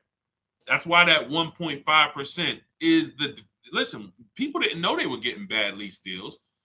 When I announced the 1.5% rule, people started hitting me and saying, yo, D, I can see that I didn't get a good lease deal. I thought I did. And that's just the reality. We need to know that. We need to know, when is it we paid too much for a vehicle we're giving back to the bank? When have we paid too much for a vehicle we're not going to own? That's why the 1 to 1.5% rule exists. But yes, it does include all taxes. 1% includes the taxes. That is your payment. When we shop for a lease, we have a very specific way. I have in my book a strategy I call the 25 to 5. Everybody who learns from me, you know this strategy. We connect with 25 dealers online. You're going to use my email scripts and templates, and you're going to get 5 to 7 offers from those 25 dealers. Now, once you get those 5 to 7 offers, you're going to see a big range, but we get the offers with no money down. Everything we do when we shop, the Cars from Home way, is always with no money down, whether you buy or lease, because it's much easier for you to see if you're getting a good deal when you're not putting money down. When you start putting money down, it starts to confuse the deal. And unless you're really, really good at math, it's going to be hard for you to see that you might not be getting a great deal. All right. So now we shop with no money down, 12,000 miles per year, taxes and fees in the payment. We tell the dealer, assume tier 1. Many of you are having problems car shopping online because you just don't know what to give the dealer. The dealers don't have everything they need to even give you an offer. That's why we have templates where we tell them the cars we have in our household so they can see, do we qualify for any rebates? We tell them what we do for a living so they can see, do we qualify for any incentives there? We tell them our zip code so they can factor in the taxes. These are all things I have built out for you in these templates when we shop for new cars and leases. Now, used cars are a different strategy because we use a marketplace strategy. It's like shopping on Amazon when we're shopping for used cars. But with new cars, this is the format. We tell people, this is how you submit your offers to me. And if they submit them differently, we tell them, please submit them in this format. Because tons of people are going to try to offer y'all leases with money down, $3,000 down, $5,000 down. We only get offers with no money down. First month's payment only, that's it. When you lease, you pay at the beginning of the month, you give them your payment, you drive off. That's all we're giving. When we are getting offers, that is how our templates are set up, and that's how we're able to screen the offers. You are having a big issue screening your offers because they're all coming in a different format. This deal is doing $2,000 now. This deal is doing $5,000 now. This deal is doing $2,289. This is why it's a formula. Part of why internet salespeople exist is to make it hard for you to shop online. They want you coming into the dealerships so that you can go and negotiate with them, and that keeps you from shopping their competition. That's what internet salespeople's job is. It's not to sell you a car online. Who's tried car shopping online lately? Is it good or bad? Who's tried car shopping online lately? Just type good experience or bad. Good experience or bad. Let us know. Good experience or bad shopping online. Car shopping online. Jim, I have the emails already. I can't walk you through the emails because I wrote them all. I have like probably 30 to 40 different replies for what they say. It would be too much for me to walk you through. That's just grab your book if you want to use the templates. They're all set up in there. If not, you got to deal with your own emails. The way I tell you guys, if you're going to do this your way, you need to be calling, ask for managers. That's the way I would do it manually if I didn't know what I know. In my book, I have all the email templates. When we're shopping for new cars and leases, this is what we use in our communication. That way you're not winging it. You don't have to worry about winging this. You're coming into an entire process when you're using the Cars from Home system. Thanks, New York Gail. Good to see you again. All right, so I forgot the question I just asked. That's not the question that I'm asking. Okay, hold on. I asked you guys. Okay, I could tell when it starts. When I get close to an hour, this is what starts happening.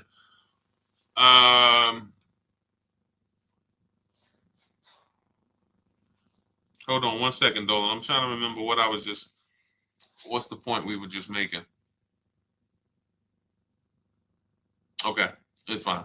Okay, Dolan, pull that next one up.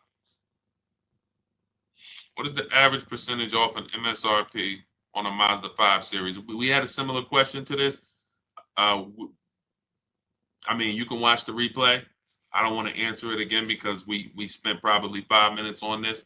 So just watch the replay on YouTube or on Facebook.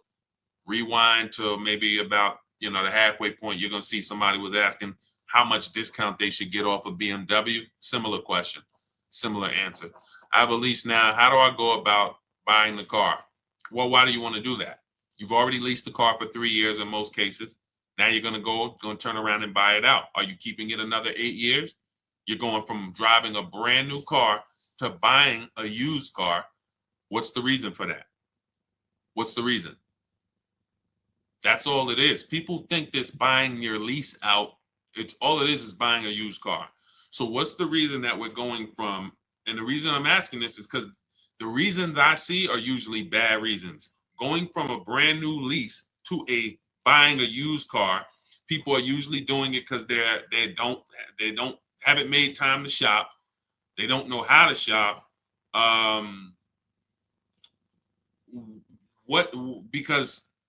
Or they got a bad lease deal.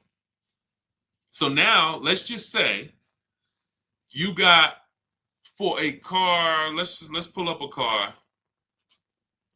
Let's look at Ansley.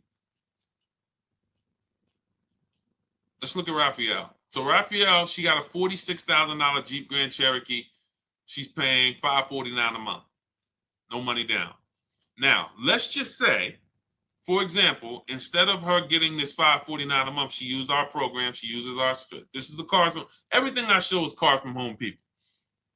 So these are people who have unlearned the old way of shopping. They're shopping the new way from home. $549 a month. Let's just say she got a bad lease deal. She didn't know it. She's paying $800 a month. Somebody tells her, hey, listen, why are you leasing? Why don't you just buy it? She's like, well, I'm paying $800. Yeah, I probably should just buy the thing. It makes sense because her payment to buy is going to be similar to what she's paying on her lease. So somebody who's offering her a bad lease deal, they might talk her into buying because she's got a bad lease deal. But you're not going to talk Raphael into buying when she's paying $549 a month and she's driving a brand new Jeep Grand Cherokee. She's not buying because as soon as you say what the payment is going to be if she wants to buy, all right, here, Raphael, I know you've been leasing, paying $549, but now if you buy the vehicle, you could actually pay $900 a month. Look, $45,000 vehicle. We know, some of you know, unless you're new here, every $5,000 is about $100 a month. So a $45,000 vehicle is about a $900 a month payment on a 5-year loan. $900. Now we look and say, all right, well, what if we do, if she buys her old one out, she buys a used car, maybe it's going to be like $25,000. Okay, $25,000. That's going to be about a $500 a month payment. Why would she go from paying $549 for a brand new Jeep that she can drive and if anything breaks, she just takes it to the shop? She doesn't have to worry about anything to driving a used vehicle with no warranty paying the same amount. It doesn't make any sense. To me, it does. I mean, is that what's up, El Napoleon? Welcome to the community. Shout out to the new followers. Does that make any sense? See, it's the payments. People like, yo, Deshaun, what is it about this leasing thing, man? You seem to, you really rave about it. First of all, not many people know about it. People have been taught wrong, and it's costing them thousands of dollars. The reason I love leasing is because I get to drive brand new cars for cheap. It's simple. Everything else is something people are adding to this thing. My neighbor, who when he met me about a year ago, his wife had a Kia Telluride. They had bought it. Very nice vehicle during the pandemic, Kia Telluride. $45,000 vehicle, whatever. He's paying $800 a month. He totals the car. His wife totals the vehicle, and said, his wife said, no, he said, Deshaun, I noticed you teach this 8-year rule. If you're not keeping the car 8 or more years, you should be shopping for a lease. I said, that's right. He said, so I'm not going to keep it. I said, okay. He said, all right, so I'm going to shop for my lease. I said, cool. He gets a lease on a Kia Telluride, $479 a month. A brand new 2024, $479 a month. He was just paying $800. Do you think he needs anybody to tell him about leasing versus buying anymore? He just had the same exact vehicle in his driveway, taking $800 a month from his bank account, flipped to a lease, put no money down, and is paying $479 a month for the new version. You're just stuck. You got to get a great lease deal. You got to make sure your lease is correct. And again, if you're somebody who you keep in cars 8 to 10 years, this is not for you. But it might be for your daughter. It might be for your wife. When I see people, oh man, leasing is a waste of money. I buy my cars and I keep them till the wheels fall off. Okay, what does that have to do with the other people in your house? Is your son, your 19-year-old son doing that? No, he only keep his car. He gonna keep the car for about 4 years while he's in college. And you bought him a used car. Yeah, I bought him a used, like little Hyundai Elantra. How much was it? Oh, I got it for like 16. Okay, what's the car payment? I pay about $350 a month for him. Okay, perfect. So you're gonna pay $350 a month to get your child this used Hyundai Elantra that they're not gonna keep 4 years. They're only gonna keep 4 years when you could have put them into this brand new Hyundai Elantra for $365 a month. Brand new, all the latest safety. If you look at India's deal, $365 a month, no money down, $28,000 vehicle, almost $29,000 vehicle, $365 a month. But you got them driving a vehicle with no warranty. Got to have a tow truck on speed dial because if something breaks, you never know. What's on? Junior's out there, his car broke down. Now you got to call them, and you could have been paying $365 a month, same payment, and had them driving a brand new vehicle. Doesn't make sense. Now I can see if you wanted to go cheap, $2,000, $3,000, $4,000 vehicle, you just want to pay cash. But if you're going to have a payment, some of you should be leasing cars for your children. You should not be buying them old used cars and they're at college. A friend of mine said that. He's like, Deshaun, man, I remember my dad got me a Ford Mustang. Man, I was so expensive, man. I said, you know what you could have leased a Ford Mustang for back then? Probably $499. Probably like the Dodge Chargers back then was leasing for $350 a month. People paying $700 for them. I like to buy my cars.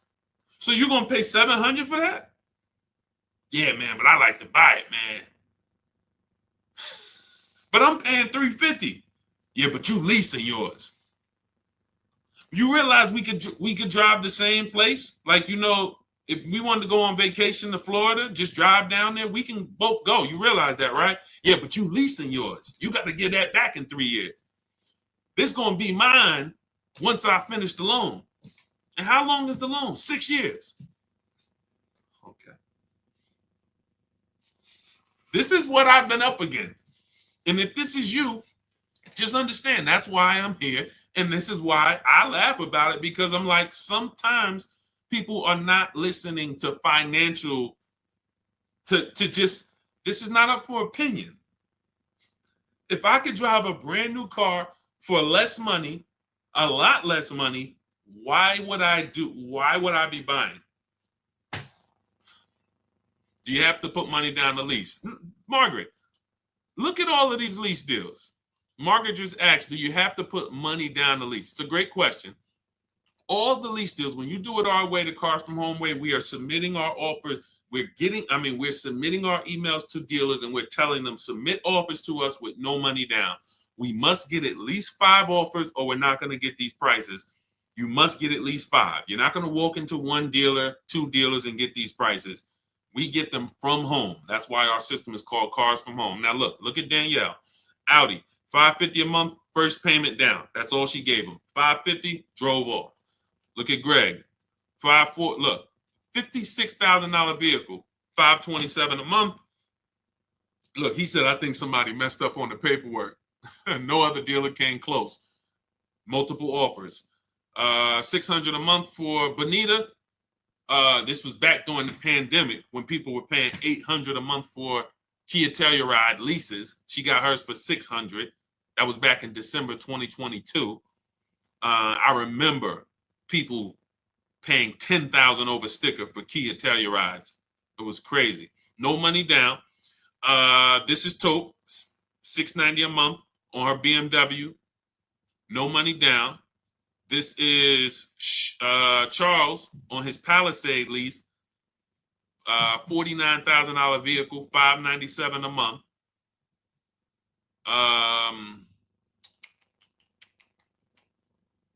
See, all of these offers, look, Zafrina, $579 a month. And remember what I told y'all, 1% is not always the best. She got a 0.88% lease. So don't think, oh, I'm just going to walk in and look, I'm looking to get the 1%. Sometimes, depending on the deal and depending on the lease program, you could be under 1% if you're getting bids.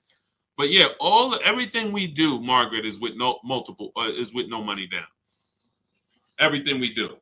None of the strategies that I teach require money down. I'm teaching you how to shop with no money down, because money down has nothing to do with you getting a good deal or not. That's why it's not necessary. Put that together. Money down has nothing to do with if you're getting a good deal. Some people say, oh man, I got a good deal. I didn't have to put any money down. So if you walked into a dealership and they charge you, you're looking at a $50,000 car, they charge you $60,000. The car's $50,000, they charge you $60,000, $10,000 over. But they say, good news though, you don't have to put any money down. Is that a deal? No, right? That's the point. Money down, independent of the deal, has nothing to do with the deal. The deal is, out of all, I'm shopping for this vehicle. Out of all the dealers in America, did I find the dealer who was going to take the most money off? That's the deal. Nothing to do with anything else. Now, your monthly payment and your budget, that's affordability. That's not a deal. Just because, look, I could go get a good deal on a Mercedes. Doesn't mean I could afford it. I could go get a good deal on a Rolls Royce. Might be $2,000. Somebody could come up to me right now. A Rolls Royce that's normally $5,000 a month. They come up to me and they say, hey, listen, I give it to you for $2,000 a month. I'm in an emergency. It's not in my budget. I can't pay $2,000 a month for a car. It's a great deal. You get what I'm saying? Affordability has nothing to do with the deal. The deal is we found a dealer. He's beating all his competition. He's taking off the most money. Here's his price. That's the deal. It doesn't matter if you could afford it or not. That means nothing. That means nothing. Hopefully you can afford it. Hopefully you're not looking at a car that is outside of your budget. But that is affordability, monthly payments, money down, zero to do with did I get a good deal. All that does is what did I want my payment to be? What did I want my payment to be? All right. So now everything that we're teaching is in my new digital book. If you're like, Deshaun, I want the whole blueprint. There's no way I'm going to be able to remember this. So much stuff we didn't even get into. We didn't get into high mileage driving. We didn't get into high mileage leases. We didn't get into rebates and used cars. We didn't do any used cars.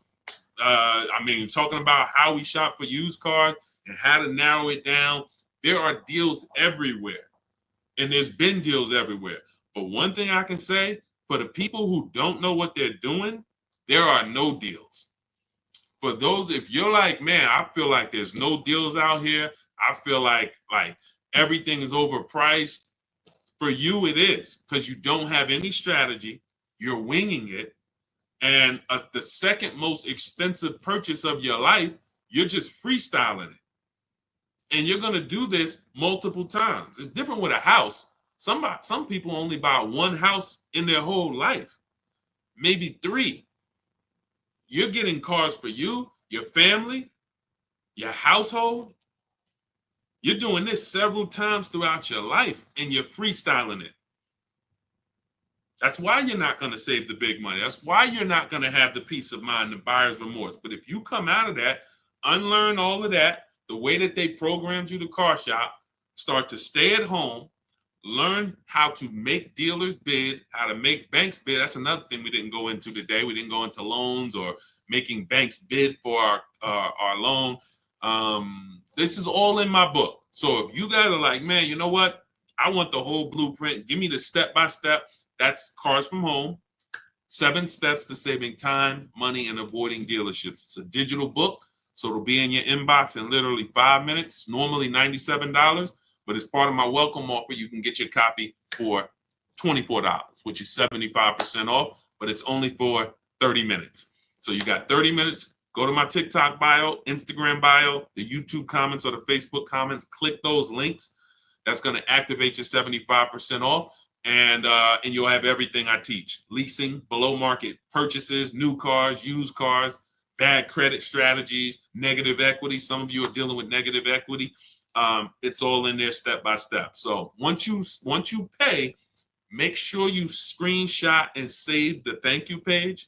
You can open the book directly on that page, but I also email you a copy.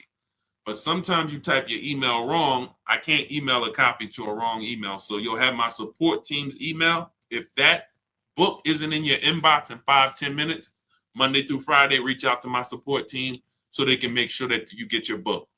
For those of you who want to work directly with me, if you qualify, click those same links and you can see, instead of reading, you might want a video experience and you might want to work with me on Zoom calls. We do 2 Zoom calls a month.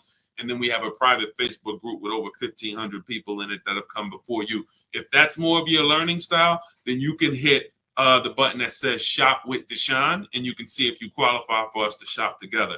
Other than that, I put the information out. We don't hold back. There is no, hey, if you pay, this is what you get, except I have calculators. So there's things I can't give because I built them inside my book. There's like 5 different calculators, custom calculators that we use, budgeting calculators you put all your lease offers into, and then it tells you what to counter. Same thing with purchases. So I got a ton of stuff in there that's proprietary, but everything else I give away. I don't hold back anything in these streams. But I just know some people are like, I don't want to remember this. I'm not gonna remember this. Let me go deeper and make sure I have access to everything I need to know to save thousands of dollars on cars and time. People spending 5 hours or 2-3 days in dealerships. This is ridiculous. It's not necessary. Hey, you'll wonder why you didn't come over sooner, because it's out of control. People going back to the dealers 2-3 days. Let me see if I can get some more money off. Anyway, it's not a good way to do business. So shout out to everybody who grabbed your book. Thanks for checking in. I think we went as thorough as we could today. We'll have a lot more coming. No, you cannot use Naya. You can't use anything to negotiate your lease. She said, "Can I use Edmunds to negotiate my lease?" Nothing is going to do the work for you unless you're hiring a team who is going to go do the work and watch this, show you the work.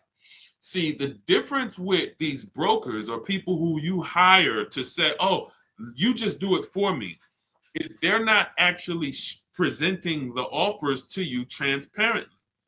If you shopped for me, then show me what each person said. Because oftentimes what's happening is you are just so scared, you just pay somebody or you let them control your entire transaction. Now they control who you're going to sell your old car to. They got your trade, they got your loan, they know who